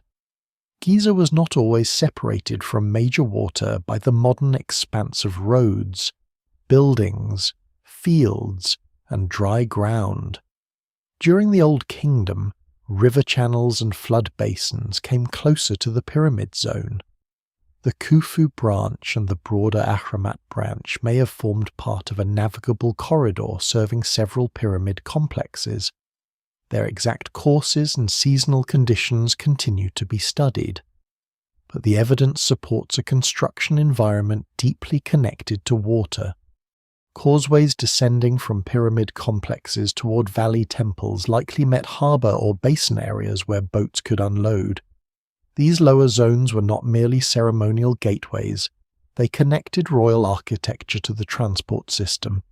Stone arriving from Tura or Aswan could be transferred from river vessels to local barges, basins, canals, or hauling routes leading toward the plateau. Supplies and labourers moved through the same watery landscape. Season determined what was possible. High water could allow boats to approach areas inaccessible during lower stages, but strong currents and changing channels created their own risks. Low water exposed banks and narrowed routes. Scribes and supervisors had to plan deliveries around these rhythms. A delayed shipment might leave masons waiting. An early arrival might overwhelm storage space. The construction schedule had to remain flexible enough to absorb weather, river conditions, damaged equipment, and the ordinary unpredictability of large operations. At the harbour, cargo passed into another chain of responsibility. Boat crews recorded delivery. Storekeepers and officials checked what had arrived. Hauling teams prepared sledges. Roads and ramps had to be kept clear. A stone might wait in a staging yard until its assigned location was ready. Marks painted in the quarry or harbour could help identify its destination, crew, orientation, or sequence. The red inscriptions inside the pyramid belonged to this larger world of controlled movement. As the structure rose, the final stages became more difficult. The lower courses spread widely across the plateau, allowing many teams to work at once. Higher levels narrowed the available space. Routes had to be adjusted. Ramps or lifting systems changed with height. Blocks could no longer approach from every direction with equal ease. The precise arrangement remains debated because temporary construction features were removed or reused, leaving incomplete evidence. Several ramp models have been proposed: long, straight ramps, zigzagging routes, ramps wrapping around the pyramid, combinations of external paths, and systems integrated into the monument's edges. Each solves certain problems while creating others. A long straight ramp requires an enormous volume of material. A spiraling ramp can obscure sight lines needed for alignment. Steeper routes reduce material but increase hauling difficulty. The 2026 edge-integrated model uses logistics and structural analysis to test one possible solution, but it should not be mistaken for a final answer. The pyramid may have risen through different methods at different heights. Levers probably played a role, especially where stones needed to be raised short vertical distances or adjusted into place. Small lifts repeated carefully can achieve what one dramatic lift cannot. Workers could elevate one side of a block, insert supports, and repeat the process. On ramps, hauling teams provided horizontal movement. Near the placement point, masons and lever crews refined position. Gypsum mortar filled minor gaps and reduced friction during adjustment, but it did not function as a weak substitute for precise stonework. The block still had to meet the intended lines closely enough for the structure to remain stable. Surveyors watched the geometry while transport crews watched the load. Levels, corners, slopes, and orientations had to remain consistent across the widening and rising courses. A small error repeated thousands of times could distort the entire pyramid. The remarkable alignment does not require unknown technology, but it does require disciplined measurement and frequent correction. Water levels, plumb lines, sighting instruments, chords, and established reference points could produce high accuracy when used by skilled teams. The final movement of a block was often the most delicate. After travelling from quarry to sledge, boat, harbour, ramp, and working platform, it could not simply be dropped into place. Men used levers, ropes, and small adjustments to bring it against neighbouring stones. Masons checked the fit. High points were trimmed, dust and debris were removed, the block settled, and the crew prepared for another. What survives in the record suggests that the Great Pyramid was built through an uninterrupted relay. Quarrymen handed stone to haulers, haulers delivered it to sailors, sailors brought it to the harbour, harbour crews transferred it to ramps, masons and lever teams placed it under the direction of surveyors and overseers. No single group built the pyramid, because no single group controlled the entire journey. The monument's apparent stillness hides this movement. Every stone once crossed a landscape alive with water, animals, boats, ropes, mud, dust, and human coordination. The lost branches of the Nile carried the weight, the crews supplied the rhythm, the state linked each stage. By the time a block reached its final course, it had passed through more hands, records, and environments than the finished pyramid allows us to see. The journey of a pyramid stone is usually reconstructed from quarry scars, abandoned ramps, river sediments, and the final position of the block itself. Then, from a desert harbour on the Red Sea, a different kind of evidence emerged. It did not preserve the stone, it preserved the schedule. Written on papyrus more than 4,500 years ago, the logbooks associated with an official named Mera record days of movement, waiting, sailing, loading, unloading, and reporting during the final years of Khufu's reign. For the first time, the Great Pyramid's logistics could be followed through the routine notes of a man who participated in the system. The papyri were discovered at Wadi el-Jarf, an ancient harbour on Egypt's Red Sea coast. The location seems far removed from Giza, yet that distance reveals the reach of Khufu's administration. Wadi el-Jarf supported expeditions towards Sinai, where copper and other resources could be obtained. Galleries cut into the rock stored equipment and boats. When the harbour was abandoned, documents were left behind in spaces that protected fragments from destruction. Papyrus usually decays, burns, or is reused. Here, sheets written by 4th Dynasty officials remained hidden until modern excavation returned them to light. Among them was the diary of Mera. He was not an architect describing the pyramid's design, nor a priest praising Khufu. He appears as an inspector or middle-ranking overseer responsible for a crew, probably around 40 men. His notes divide time into days and describe where the team travelled, what it loaded, where it spent the night, and which administrative centres it passed. The voice is impersonal because the document is not a memoir. Mera does not explain his ambitions or his opinion of the king, yet the repetition of his duties brings him closer than many grand inscriptions ever could. During the best-known entries, Mera's crew works in the limestone quarries of Tura, east of the Nile. The stone there is fine, pale, and suitable for the casing that once covered the Great Pyramid. The crew loads blocks onto boats, leaves the quarry region, travels by water, and delivers the cargo to Heit Khufu, the ancient name of Khufu's pyramid complex. The phrase means the horizon of Khufu. In Mera's time, that horizon is still a construction site. This is crucial. The logbook does not describe a pyramid already ancient and complete. It places organised transport at Giza near the end of Khufu's reign. Fine limestone is still being brought from Tura, most likely for casing or other finished architectural work.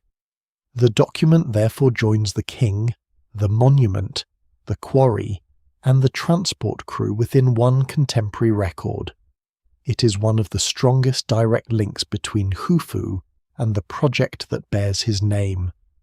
The journey was not a simple crossing from one riverbank to another. Mera's entries suggest a network of channels, basins, and stopping points that allowed his boats to move toward Giza. The crew could spend part of a day travelling, pass the night at a designated location, and continue with the next phase. Loading and unloading took time. Water conditions mattered. The boats moved within an organized corridor rather than wandering toward the pyramid by instinct. Some entries indicate repeated round trips, revealing a transport cycle rather than one ceremonial delivery. The diary is valuable partly because it is so ordinary. Mera records what happens often enough to require a log. His team reaches Tura, receives stone, sails, pauses, delivers, and returns. The Great Pyramid's smooth casing was assembled through repetition measured in days. Each successful circuit added another small portion to the monument. The crew was likely composed of experienced boatmen and labourers who understood cargo, current, rope, balance, and river timing. Stones had to be brought from the quarry face to the loading area, arranged so their weight did not destabilize the vessel, and secured for travel. At the destination, another controlled transfer moved them onto land or into a harbour facility serving the pyramid complex.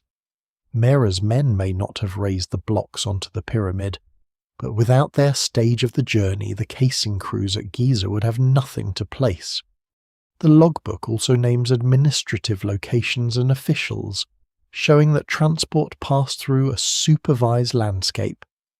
The most prominent official connected to the work is Khuf, a high-ranking member of the royal family and one of the most powerful administrators of Khufu's reign. The diary's reference to a centre associated with him suggests that the delivery system operated under elite oversight close to the pyramid project.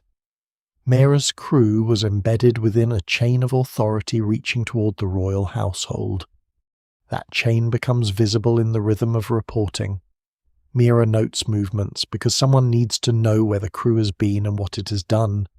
The diary could help verify time, labour, and delivery. A missed shipment, delay, or unexpected stop could be placed within the sequence. Writing made the crew legible to administrators who are not physically present on every boat. There is no dramatic description of the Great Pyramid rising into the sky. Mera does not pause to marvel at its height. To him, Khufu is a destination on a work route. This may be the most revealing feature of the papyrus. Modern observers see a wonder of the ancient world. Mera sees a place where cargo must arrive. The monument becomes part of his working geography, alongside Tura, canals, overnight stations, and administrative checkpoints. His diary also restores the river to the centre of the story. The crew's schedule makes little sense in a landscape imagined as dry desert alone. Water routes carry the stone close to the pyramid zone. Harbours and canals convert long-distance hauling into manageable stages. The lost branches identified through geological research give physical form to the world Mera records.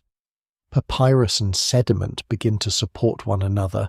One preserves names and days, the other vanished waterways. The evidence remains incomplete. Only fragments of Mera's logbook survive, and they cover a limited period. They do not reveal the total number of transport crews, the full harbour network, or every cargo brought to Giza. Nor can they tell us exactly where each recorded limestone block was placed. Scholars still debate details of route terminology and administrative geography, but the larger picture is firm. A named inspector led a named crew through repeated deliveries of fine limestone to Khufu's pyramid while the project was active. Other papyri from Wadi el-Jarf widen that picture. They record additional duties, supplies, and movements associated with the same working world. Accounting texts list food, materials, tools, and allocations to labour groups. The men who sailed under Mera were provisioned, monitored, and deployed through the same administrative system operating at harbours, quarries, settlements, and royal construction sites. Yet Mera remains unusual because his name reaches us so clearly. Most workers behind the Great Pyramid survive only as members of crews or as anonymous bodies in graves. His writing does not reveal his personality, but it preserves his responsibility. He counted days, he guided men, he moved stone, he reported to a larger office. At some point, his documents travelled to Wadi el-Jarf and were sealed away in the desert, where they outlived every boat he commanded. The red graffiti inside the pyramid preserves crews at the moment stone entered the structure. Mera's papyrus preserves a crew while the stone was still moving. Between them, the monument acquires a timeline. Limestone leaves Tura. Boats cross the waterways. Administrators receive the cargo. Hauling teams take over. Masons place the blocks. A name painted on stone meets a name written on papyrus, and the Great Pyramid becomes not a silent miracle, but a sequence of recorded human tasks. Mera's logbook shows a crew in motion, but the entries also reveal something larger than one man and 40 workers. Every journey depended on ranks, rotations, records, and obligations extending far beyond the boats. The Great Pyramid did not rise because thousands of people arrived at Giza and somehow found useful work. It rose because the Egyptian state divided labour into recognizable units, attached those units to supervisors, issued supplies through accounting systems, and moved people through service cycles repeated across years. At the highest level stood the king and the royal household, whose authority gave the project its purpose and resources. Beneath them were senior officials responsible for construction, estates, transport, storage, quarrying, and regional organization. Men such as Ankaf occupied positions close to Khufu and could oversee major parts of the pyramid complex.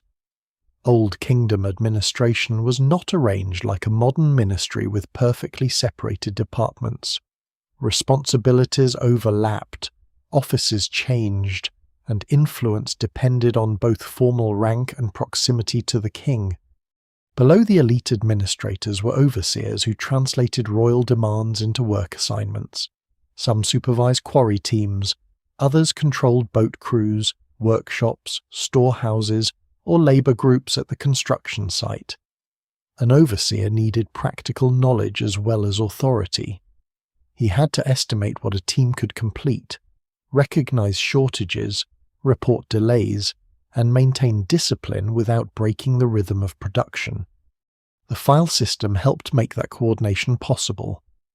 A file was a rotating service group used in royal institutions, temples, expeditions, and construction. Rather than keeping every labourer permanently attached to one site, the state could divide people into units that served in turn. One group worked while another rested, returned home, or performed duties elsewhere. The exact duration of rotations at Giza is not always known, and scholars still debate how consistently the system operated across different tasks. Yet the underlying principle appears clearly: labour was scheduled through repeating groups. Rotation reduced several problems at once. It prevented the project from removing the same people from their communities indefinitely. It allowed local agriculture and household production to continue. It also created a predictable stream of labour that officials could count in advance. A regional administrator might be required to provide a certain number of men for a period, along with grain or livestock to support them. Those workers entered a royal crew, served under designated supervisors, and were later replaced. The obligation was probably felt differently by different people. Some may have regarded royal service as a duty tied to land, community, or taxation. Others may have valued the rations, connections, or prestige associated with work at Giza. Skilled specialists could remain attached for much longer than seasonal labourers. no single explanation fully accounts for every worker's experience. What survives in the record suggests a system combining compulsory service, institutional employment, and professional expertise. Large gangs could be divided into files, and files divided again into smaller sections. This nested structure allowed responsibility to be assigned at several levels. If a delivery failed, officials could ask which crew handled it. If a ration allotment was missing, a scribe could identify the affected unit. If one team completed a section of a masonry, its name could be painted onto the stone. Organization turned an enormous workforce into groups small enough to supervise and large enough to perform heavy tasks. Scribes made those groups visible. They counted workers, recorded absences, listed supplies, and tracked transfers of goods. Their work rarely appears in dramatic reconstructions because writing is quieter than hauling stone. But the pyramid depended on information moving as reliably as limestone. A crew without records could be forgotten at distribution. A storehouse without accounts could empty without warning. A tool issued without control might disappear into another gang. The scribe converted people and objects into entries the administration could compare. The writing materials were fragile. Papyrus carried accounts, schedules, and correspondence, but most sheets decayed. Wooden boards and labels also disappeared. Pottery sherds and limestone flakes could serve for shorter notes. Clay sealings preserved another stage of the process. A jar, basket, room, bundle, or document could be secured with a knot or stopper covered in wet clay. A seal was pressed into it, leaving an impression associated with an official office, institution, or royal name. When the object was opened, the sealing broke. To modernize, the fragments looked like rubbish. To administrators, the intact seal had guaranteed control. It showed that a container had not been opened since leaving the responsible office. A broken sealing at the proper destination could demonstrate authorized receipt. One broken in the wrong place could signal theft, error, or interference. The study of thousands of sealings from Heit el-Ghurab reveals how deeply this practice entered the daily operation of the settlement. The impressions can preserve titles and names that papyrus records lost. They connect scribes, storekeepers, royal institutions, and physical goods. Some sealings may have secured papyrus rolls, others belong to cloth, baskets, jars, or doors. Together they show an administrative landscape filled with controlled thresholds. Resources crossed points where someone had to authorize, seal, open, count, and acknowledge them. Ration systems were central to this control. Bread, grain, beer, fish, meat, oil, cloth, and tools could be issued according to crew size, rank, task, or service period. The accounting papyri from Wadi el-Jarf reveal allocations to teams engaged in royal work. Quantities had to match the number of people and the duration of their assignment. Too little meant hunger and delay. Too much created waste or invited diversion. The state's apparent power depended on countless small calculations being close enough to correct. Standard measures helped. Grain could be counted by volume. Beer and oil could be issued in vessels of known capacity. Bread could be produced in recognizable forms. Livestock could be recorded by number and category. Yet standards did not eliminate confusion. Goods spoiled. Workers arrived late or left early. A boat could be delayed. A storage room could be damaged.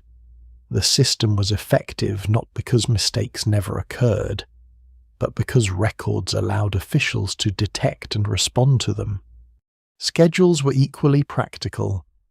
Mira's log divides time into days and parts of days, showing that crews were expected to account for movement and stops. At Giza, quarry output, harbour arrivals, ramp access, and placement zones had to remain coordinated. Too many stones at one point created congestion, too few left skilled masons waiting. The construction site operated as a sequence of linked queues, managed by people who needed to know what was coming next. Regional obligations widened the system across Egypt. Royal estates, temples, and local authorities likely contributed grain, livestock, materials, and people. This made the Great Pyramid a national project in the literal sense that its resources were gathered from many places. Yet the phrase should not be romanticized into universal enthusiasm. Contribution could be compulsory, unequal, and burdensome. Communities supplied the center because the state had authority to demand it. The deeper achievement lies in continuity. A single order could gather people for a day. Building the Great Pyramid required the same administrative logic to function across decades. Rotations had to be renewed. Scribes trained successors. Seals were replaced. Storehouses remained stocked. Officials reported upward while crews changed below them. The monument rose because bureaucracy survived the passing of individual workers. The names on stone are therefore only the visible edge of a much larger archive. Behind each crew name stood lists, rations, supervisors, seals, and schedules. Behind Mera's diary stood offices expecting his report. Behind the workers' city stood regional obligations reaching into fields and villages across the Nile Valley. The Great Pyramid was built not merely by hands, but by a state capable of knowing, at least imperfectly, where those hands were supposed to be. The administrative records tell us how the workforce was counted. The settlement shows where at least some of them lived. The stones preserve the names of crews, but the bodies buried near Giza carry another kind of record, one written not in ink or pigment, but in bone. These remains cannot identify every worker or reconstruct a complete life. They cannot tell us who felt pride, who resented his service, who arrived from a distant village, or who hoped to remain near the royal court. Yet they preserve the physical cost of labour more directly than any official inscription ever would. Burials associated with the pyramid-building community were found in areas close to the royal monuments and workers' settlement. Their proximity matters. In ancient Egypt, burial location reflected social relationships, access, and status. Being interred near the king's pyramid complex did not place an ordinary labourer on equal terms with the ruler, but it did place that person within the sacred landscape created around royal construction. These were not bodies discarded beyond the edge of society. At least some received graves, offerings, and recognised places among the dead. The tombs were generally modest compared with those of elite officials. Some were built from mud brick, rough stone, or reused materials. A few had small chapels or architectural features that imitated more prestigious forms on a reduced scale. Their simplicity has sometimes been used to reinforce the image of humble workers, but simplicity alone does not reveal whether a person was free, compelled, respected, poor, or professionally skilled. Ancient status existed in layers, and burial practice could reflect local custom, family resources, institutional support, or the circumstances of death. Grave goods add fragments of daily life. Pottery vessels could hold food or drink for the deceased. Bread and beer, the same staples that sustained labour in life, also belonged to funerary provision. Small personal items, tools, or ornaments may have accompanied some burials, though preservation varies. These objects do not amount to wealth, but they suggest that the dead were treated as people with identities and needs beyond their usefulness to the project. The skeletons speak most clearly through patterns of strain. Heavy labour leaves repeated stresses at joints where muscles attach and where cartilage absorbs movement. Vertebrae can show compression and degeneration.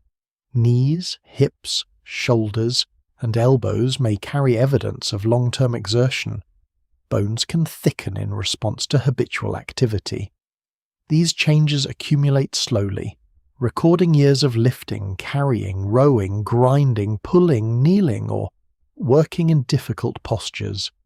Interpreting those patterns is not simple. The same shoulder damage might come from hauling rope, rowing, quarrying, farming, or carrying loads. Spinal wear could reflect pyramid work, but it could also result from a lifetime of agricultural labour before a person ever reached Giza. Skeletal evidence rarely identifies one occupation with certainty. The bones remember movement, not job titles. Even so, the overall picture is consistent with a population accustomed to physical hardship. Some individuals show severe joint degeneration at ages that modern observers would consider young. Others display injuries caused by falls, impacts, or heavy loads. Fractures occur in limbs and ribs. There are signs of muscle strain and repetitive stress. The Great Pyramid may appear motionless today, but the bodies around it preserve the pressure required to make it rise. The most discussed injuries are those that healed. A broken bone that knitted back together shows that the injured person survived for weeks or months after the accident. In some cases, healing appears reasonably aligned, suggesting that a limb may have been immobilized or supported. This has often been presented as evidence of medical care among pyramid workers. The conclusion is plausible, but it should remain careful. Bone healing proves survival and some degree of protection. It does not show exactly who treated the injury, what methods were used, or whether recovery was comfortable. A worker unable to haul stone still needed food. He may have been supported by his crew, household, or the institution directing the labour.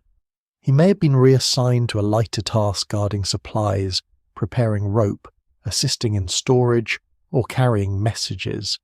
Skilled men would have been especially valuable to preserve. An experienced mason, boatman, or foreman represented years of knowledge that could not be replaced by simply adding another untrained labourer. Egyptian medical practice offered practical methods for treating injuries. Wounds could be cleaned and covered with linen. Broken limbs could be stabilized with splints or bindings. Plant substances, honey, oils, and mineral preparations were used in various treatments. Some remedies likely reduced infection or protected tissue. Others reflected religious and symbolic beliefs. Ancient healers did not separate physical and spiritual causes in the way modern medicine does. A fracture could require binding, spoken protection, and ritual care at the same time. The skeletons also reveal illness unrelated to construction. Dental wear was widespread, caused partly by coarse food and particles introduced during grain processing. Teeth could become ground down, infected, or lost. Abscesses may have caused chronic pain. Nutritional stress during childhood or earlier life could leave marks on teeth and bones, though such evidence must be interpreted cautiously. Workers arrived at Giza carrying the biological history of the community from which they came. Some individuals may have lived comparatively well during their service. Access to meat, regular grain rations, and organized support could improve nutrition for people accustomed to uncertain local harvests. Others may have suffered overcrowding, infection, exhaustion, or unequal distribution. The workforce was too varied for one health profile to represent everyone. Permanent skilled workers, rotating labourers, officials, sailors, and residents of nearby settlements face different risks. Sex and age patterns add further uncertainty. Most direct construction labour is generally thought to have been performed by adult men, especially the heaviest hauling and quarry work. Yet women also lived and worked in communities associated with royal projects, preparing food, producing textiles, maintaining households, and supporting the broader labour system. Archaeological remains do not always allow a clean division between the people who touched the pyramid and those who made their work possible. The monument depended on both visible and invisible forms of labour. The graves also challenge the idea that the builders were entirely anonymous to their own society. Even when personal names are missing, burial itself preserves membership. A body placed near the pyramid complex belonged to someone whose death was acknowledged. Others prepared the grave, carried the deceased, arranged offerings, and remembered relationships that the archaeological record can no longer recover. At the same time, these burials should not be used to create a comforting story in which every worker was honoured and well cared for. The excavated graves represent only a fraction of the total labour force. Many workers returned home and were buried elsewhere. Others may rest in graves never found or destroyed by later activity.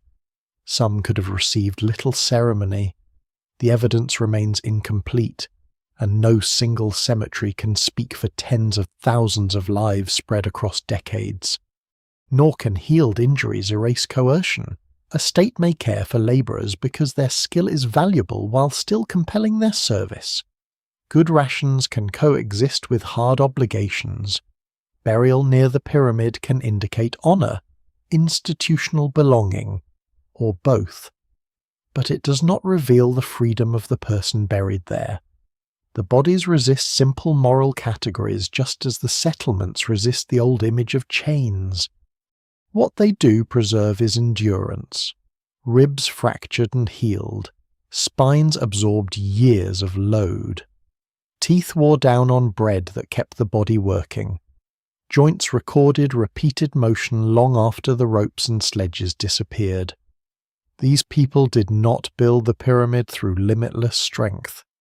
They built it with bodies that strained, adapted, broke, recovered, and eventually failed.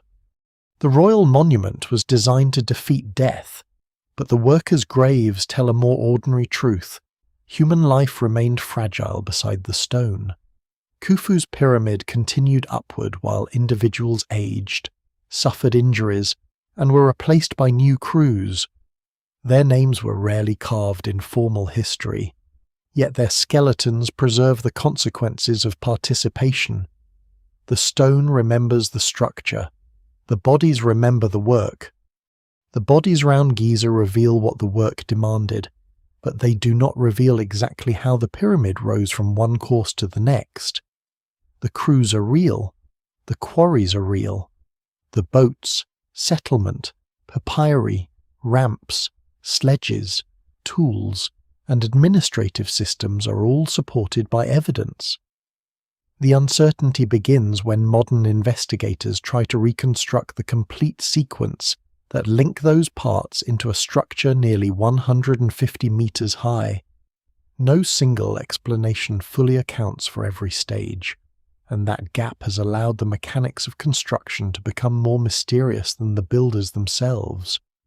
The earliest courses were probably the least difficult to organize. The pyramid began on a broad, carefully prepared base, with working space available on several sides. Local limestone could be hauled from nearby quarries along relatively short routes. Teams could approach the construction zone without the severe congestion that developed later. Surveyors established corners, levels, and orientation, while masons adjusted the first blocks into position. At this stage, simple ramps, prepared roads, and direct hauling could move large quantities of stone efficiently. The difficulty changed as the pyramid grew. Each new level raised the delivery point while reducing the available platform. Hauling routes became longer or steeper. Crews had less room to turn sledges and arrange ropes. The structure itself blocked direct approaches. Heavy granite elements intended for the internal chambers had to reach precise heights before the surrounding masonry closed around them. Any proposed construction method must therefore explain not only how one block could be lifted, but how millions of blocks could be delivered in a workable sequence without paralyzing the site. A long straight ramp is the simplest model to visualize. A broad incline extending from the ground to the working level would allow sledges to be pulled upward without complicated turns. The approach fits known Egyptian practices at smaller sites and requires no unknown technology. Yet as the pyramid rose, such a ramp would need to become extraordinarily long to maintain a manageable slope.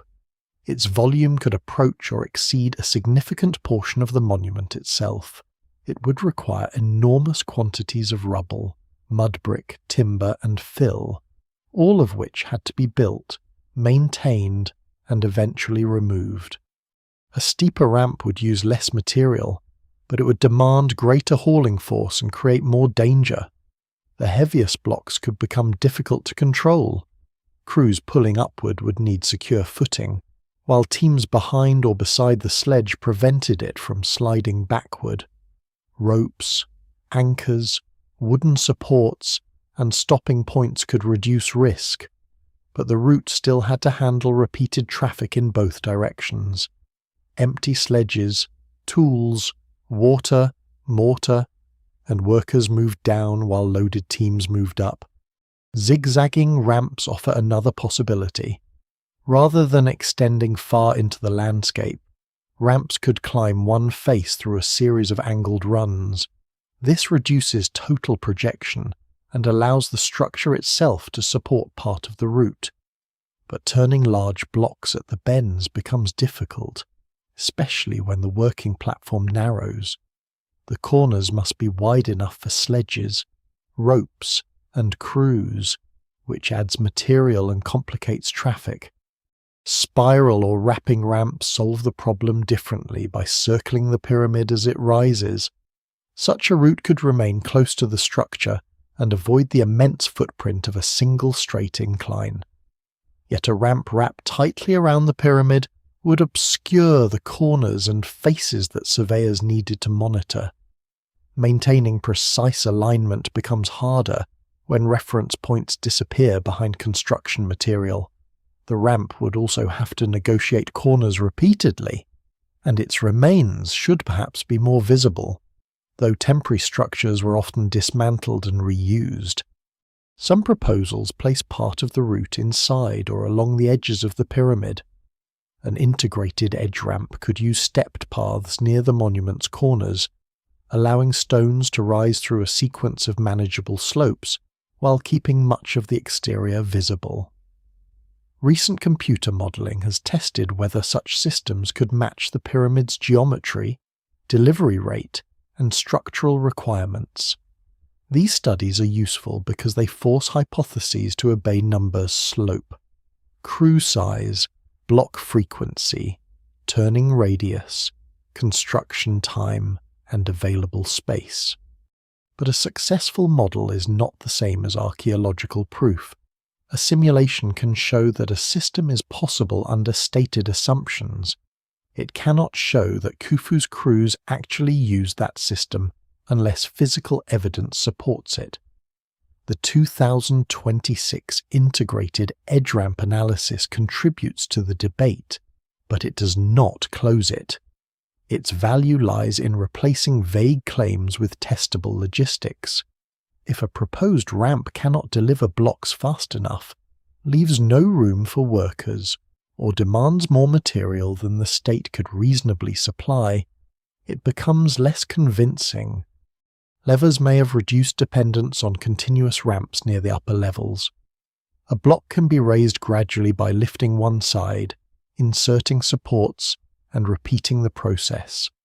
This method requires patience, stable platforms, and careful coordination, but it can move heavy objects through small vertical increments. Levering could work alongside ramps rather than replace them. A sledge brought the stone near its destination, and lever teams completed the final rise and placement. The pyramid may never have depended on one universal method.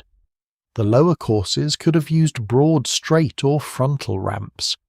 Middle levels may have relied on wrapping, zigzagging or edge-based routes.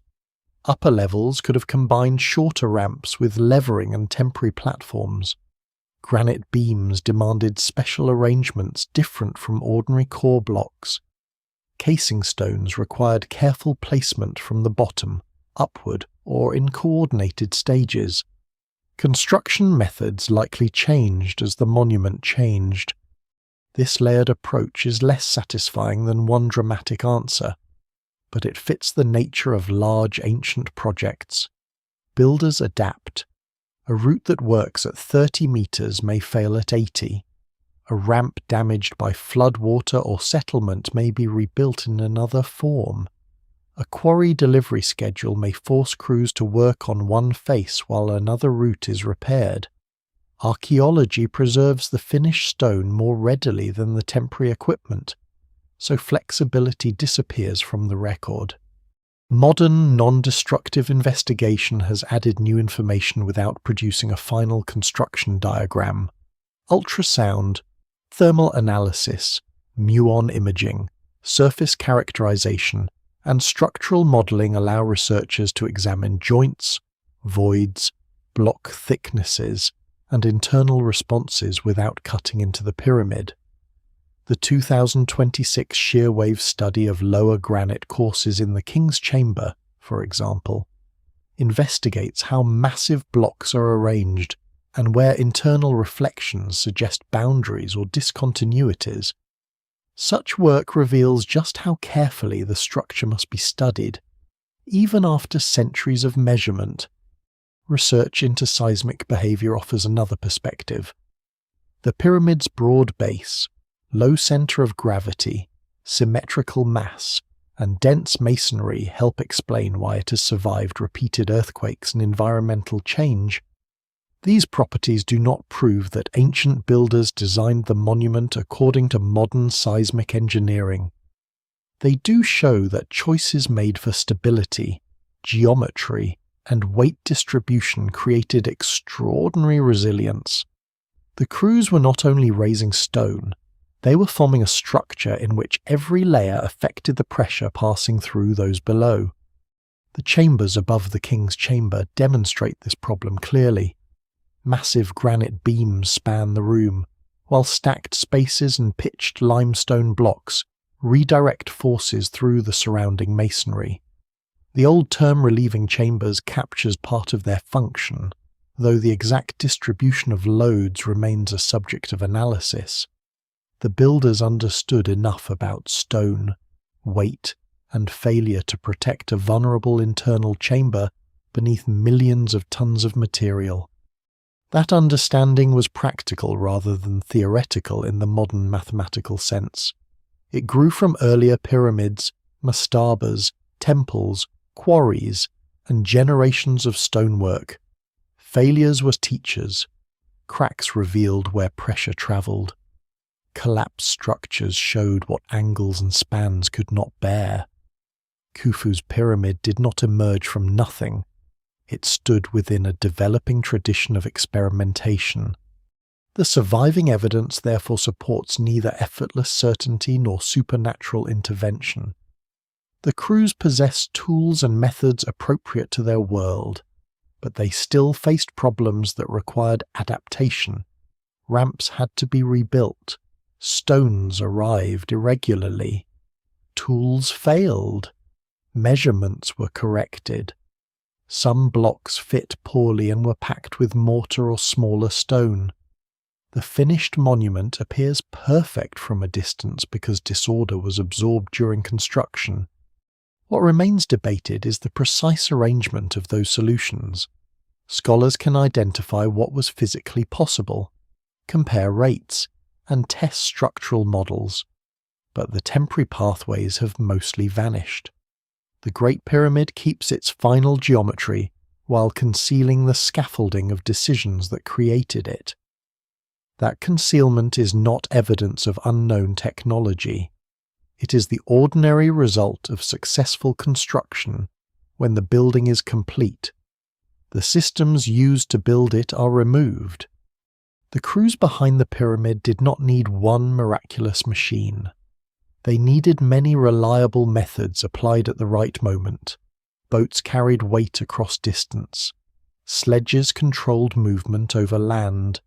Ramps converted height into slope. Levers turned small lifts into gradual ascent. Surveying kept the form true. Administration kept materials and people arriving.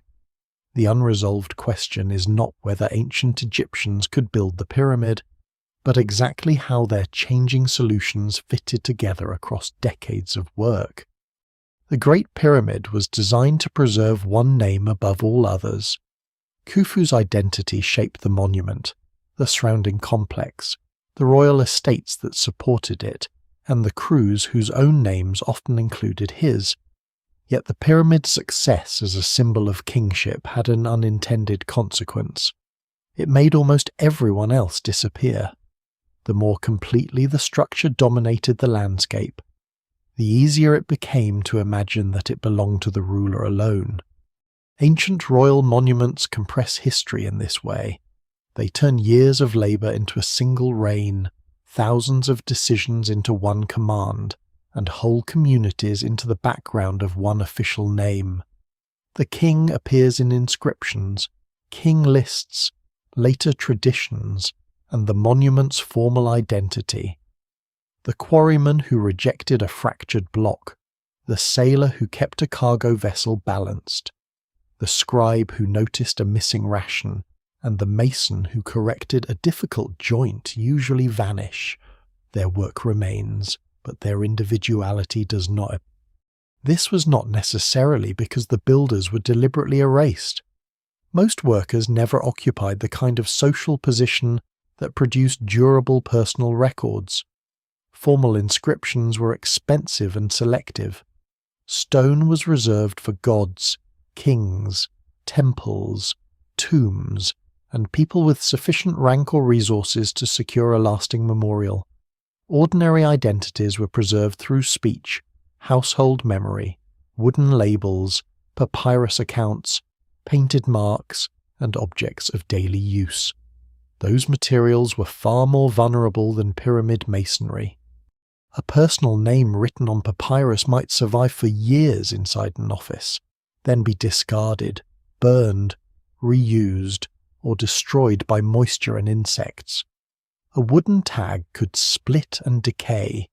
A clay sealing preserved only an impression after the cord container, and document it once controlled disappeared. A crew name painted on exposed stone could fade under sun, wind, and handling. Most of the workforce's archive was temporary because it served temporary needs. The names that survived did so through unusual accidents. Mira's diary endured because papyri were left in storage galleries at a remote Red Sea harbour, where dry conditions protected fragments. The red crew marks survived because they were sealed inside spaces above the king's chamber, hidden from weather and almost every later visitor. Clay sealing survived after being broken and thrown away because administrative rubbish accumulated beneath later layers at Heit el-Ghurab. Pottery fragments preserved team names because fired clay is more durable than the goods and records it once accompanied. None of these materials was created primarily for modern historians. Mera did not write so that distant generations could celebrate him. A foreman did not paint a gang name above the king's chamber as a public memorial. A storekeeper did not break a ceiling with the intention of preserving an administrative system for archaeologists. These traces survived because ordinary actions entered conditions that favoured preservation. The result is an uneven archive. One middle-ranking inspector becomes known by name while thousands of workers remain anonymous. A royal crew may survive as a collective identity without a list of its members. An official title appears in a seal impression, but the document explaining the transaction is gone. A skeleton preserves years of physical strain, but not the name spoken at the person's burial. The evidence allows glimpses, not a census. This imbalance can make survival appear more meaningful than it originally was. Mera seems uniquely important because his diary survives, but other inspectors must have kept similar records. The known crew names appear exceptional because most painted labels vanished or remain inaccessible.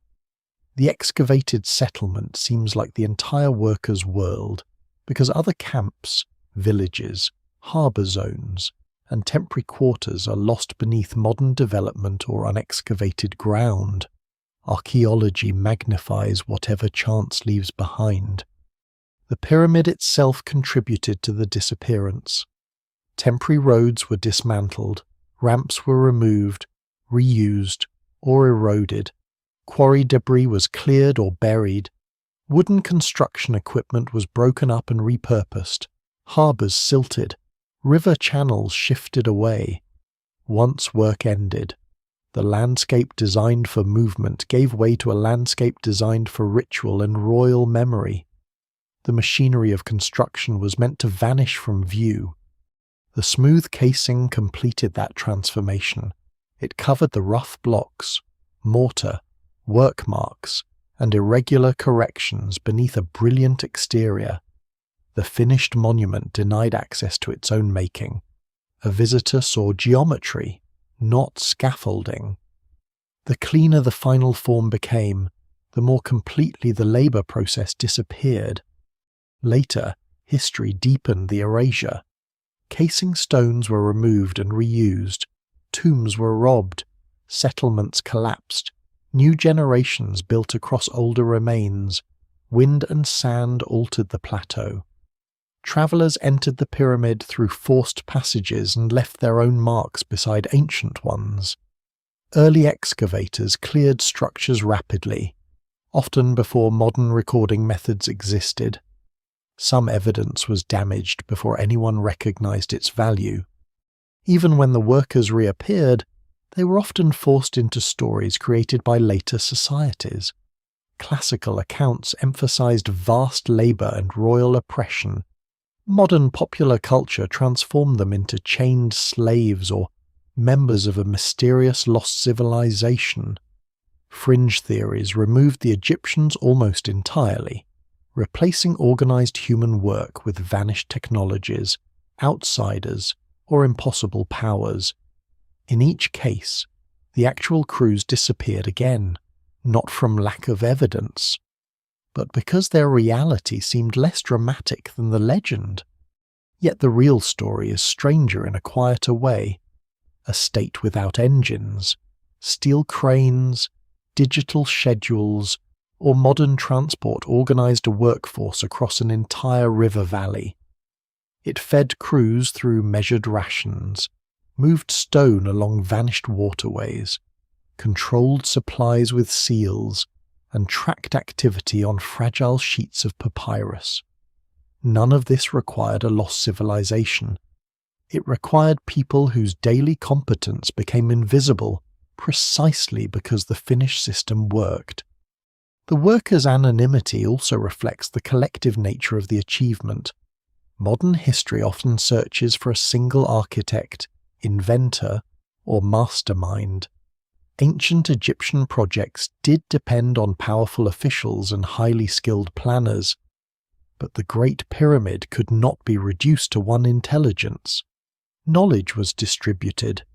Quarrymen understood stone, sailors understood water, surveyors understood alignment, masons understood joints, scribes understood accounts, bakers understood production. The monument emerged from cooperation among people who possessed different parts of the solution. Most of their personal names may be unrecoverable forever. No hidden chamber is likely to contain a complete register of every person who served at Giza. The evidence remains incomplete, and future discoveries will probably add fragments rather than a full archive. A new sealing may reveal a title, A papyrus scrap may preserve another official. A pottery mark may identify a previously unknown crew. Each discovery will widen the human picture without making it complete. That incompleteness should not return the builders to anonymity in the broader sense. Even without personal names, their roles can be restored.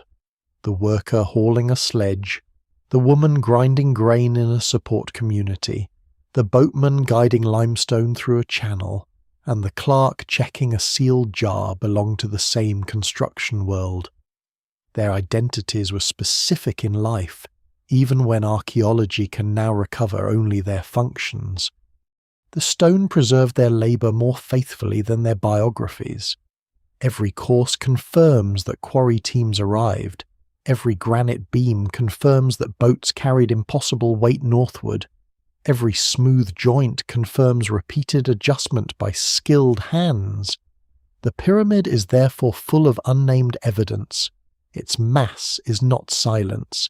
It is testimony without labels. Only in rare places does the silence break.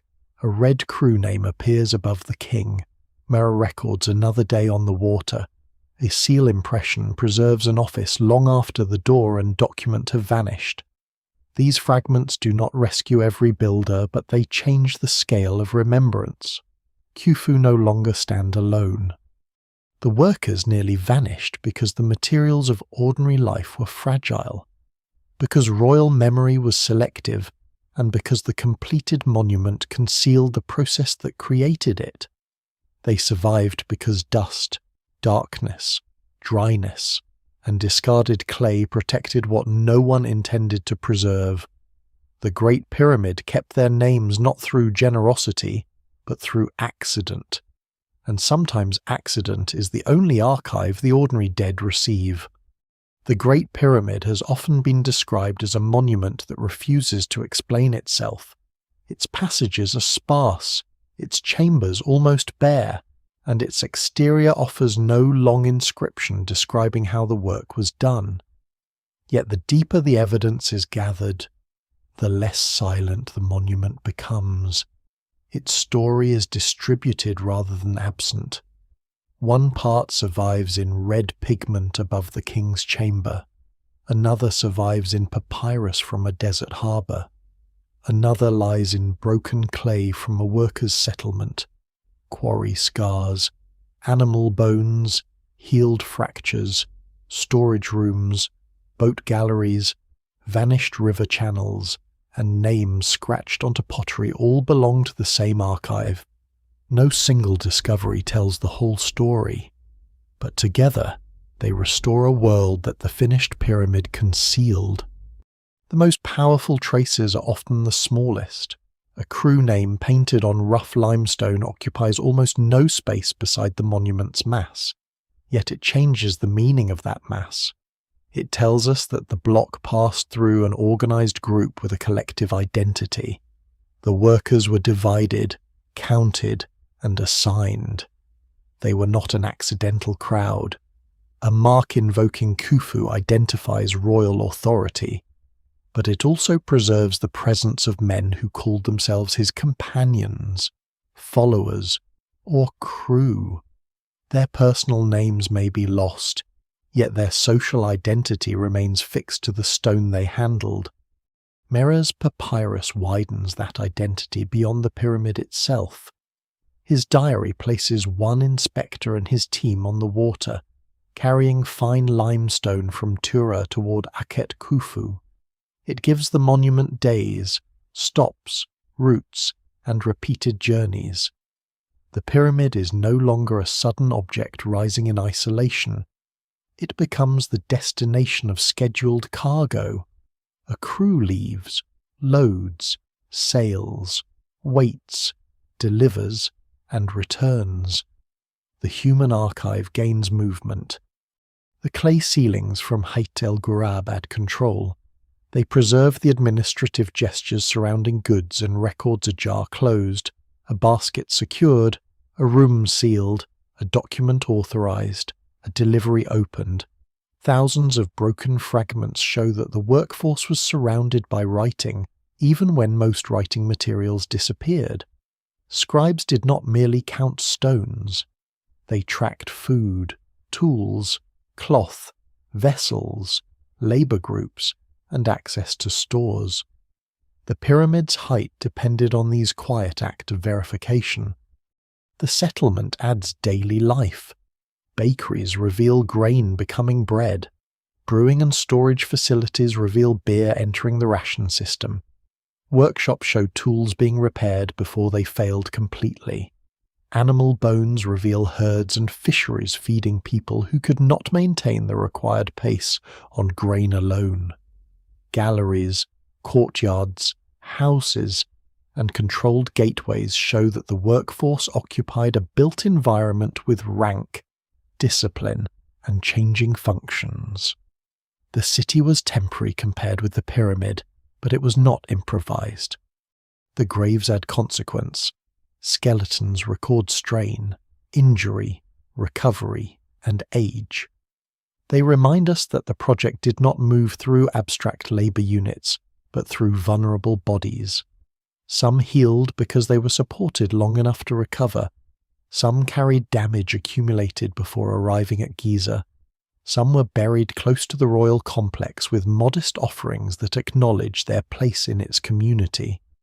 Their bones cannot tell us whether they felt pride or resentment, but they prevent the workforce from becoming a mathematical estimate alone. The vanished Nile branches add landscape. Stone did not cross an empty desert from distant quarries by brute force alone. Waterways brought cargo toward Giza, connecting Tura, Aswan, settlements, harbours, and royal construction zones, where modern visitors see dry ground.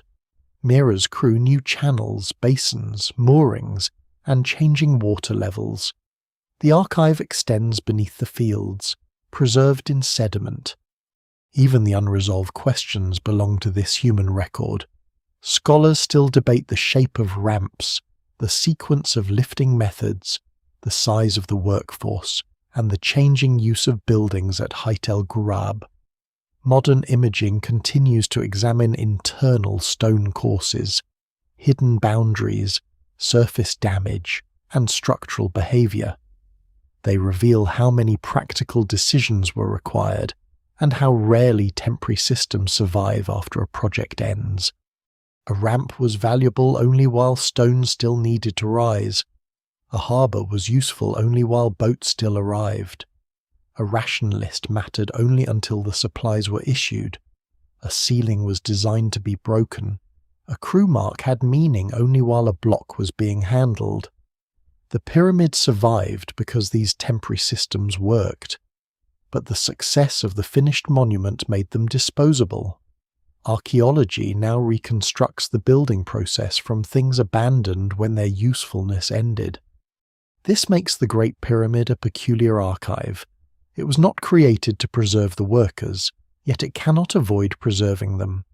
The king's name dominates, but his monument depends on evidence of collective action. The precision of the base preserves surveyors. The granite chambers preserve quarrymen, sailors, and masons. The casing remnants preserve transport crews from Tura. The hidden red marks preserve named gangs. The settlement preserves bakers, brewers, craft workers, storekeepers, and officials. The papyri preserve Mera and the scribal habits of his administration. The whole structure is crowded with people even where no figure is carved.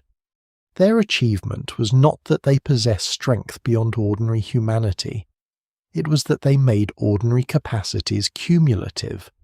One person could carry a tool, a crew could pull a sledge, a fleet could move stone across the river, a scribal office could keep many crews supplied, a state could repeat the process across decades. The pyramid emerged when thousands of limited actions were coordinated so that each prepared the next. This is also why supernatural explanations make the monument less impressive rather than more. A lost machine or unknown civilization removes the very accomplishment the evidence reveals. It replaces generations of skill with a shortcut. The historical builders did not escape physics. They learned to work inside it. They converted weight into manageable loads, height into slopes and increments, distance into water routes, and enormous labour demands into rotating groups. Their organisation was not perfect.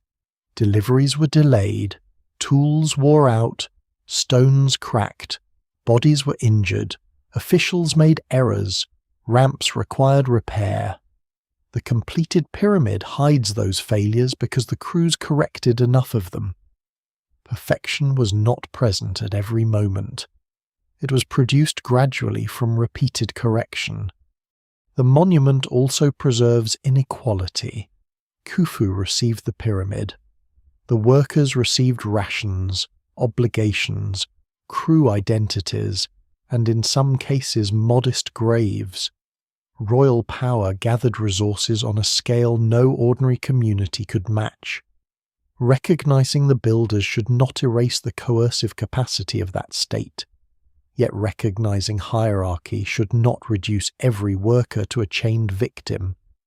The evidence describes a more complicated society of compulsory service, skilled careers, institutional dependence, pride, hardship, and collective belonging.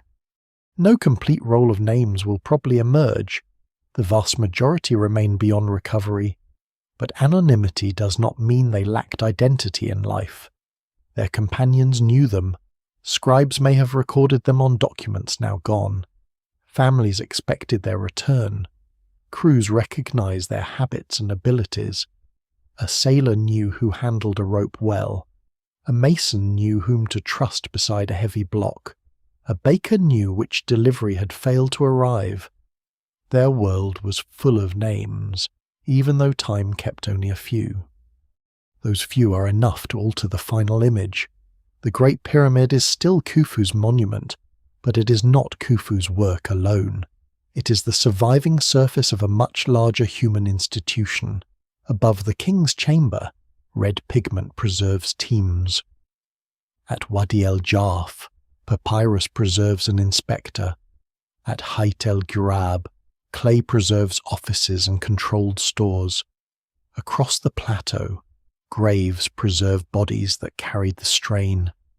The names do not solve every engineering question, but they answer the oldest human one. The pyramid was built by people whose organization was as remarkable as the stone. The sun moves slowly across Giza, and the pyramid changes with it. In the morning its edges sharpen. At midday the stone flattens into pale brilliance. Near evening, the courses darken and the monument becomes a single quiet shape against the sky. From a distance, no worker is visible. No boat reaches the harbour. No oven burns in the lost city. The red marks above the king's chamber remain hidden in darkness. That silence is not emptiness. It is time laid over activity. The ropes have vanished, but the blocks remember their tension. The river has shifted, but the old channels remain beneath the ground. The papyrus is broken, but Mera's days can still be followed. A clay ceiling no longer guards anything, yet the impression of authority survives in its surface. Small fragments continue to hold what the grand monument seems to withhold. Human stories are fragile because most lives are preserved in materials that disappear. A voice ends, a household scatters, a wooden tool decays, a name written in ink fades before stone begins to weather. History often belongs to whatever survives by accident, and accident is rarely fair. Still, the Great Pyramid offers a rare reversal. A monument built to carry one ruler beyond death has become an archive for people who were never meant to share his immortality. They remain only in pieces: a crew name, a ration, a healed bone, a harbour log, a broken seal, but pieces can be enough. The pyramid endures not as proof that ancient people were unknowable, but as proof that their world can return through patient attention. The closer the stone is examined, the more human it becomes. Its scale no longer erases the builders, it gathers them. And high above the empty royal chamber, where rough limestone was never polished for public sight, a few strokes of red pigment still wait in the dark. They are practical, hurried, and incomplete. They're also the nearest thing the Great Pyramid has to a chorus of voices.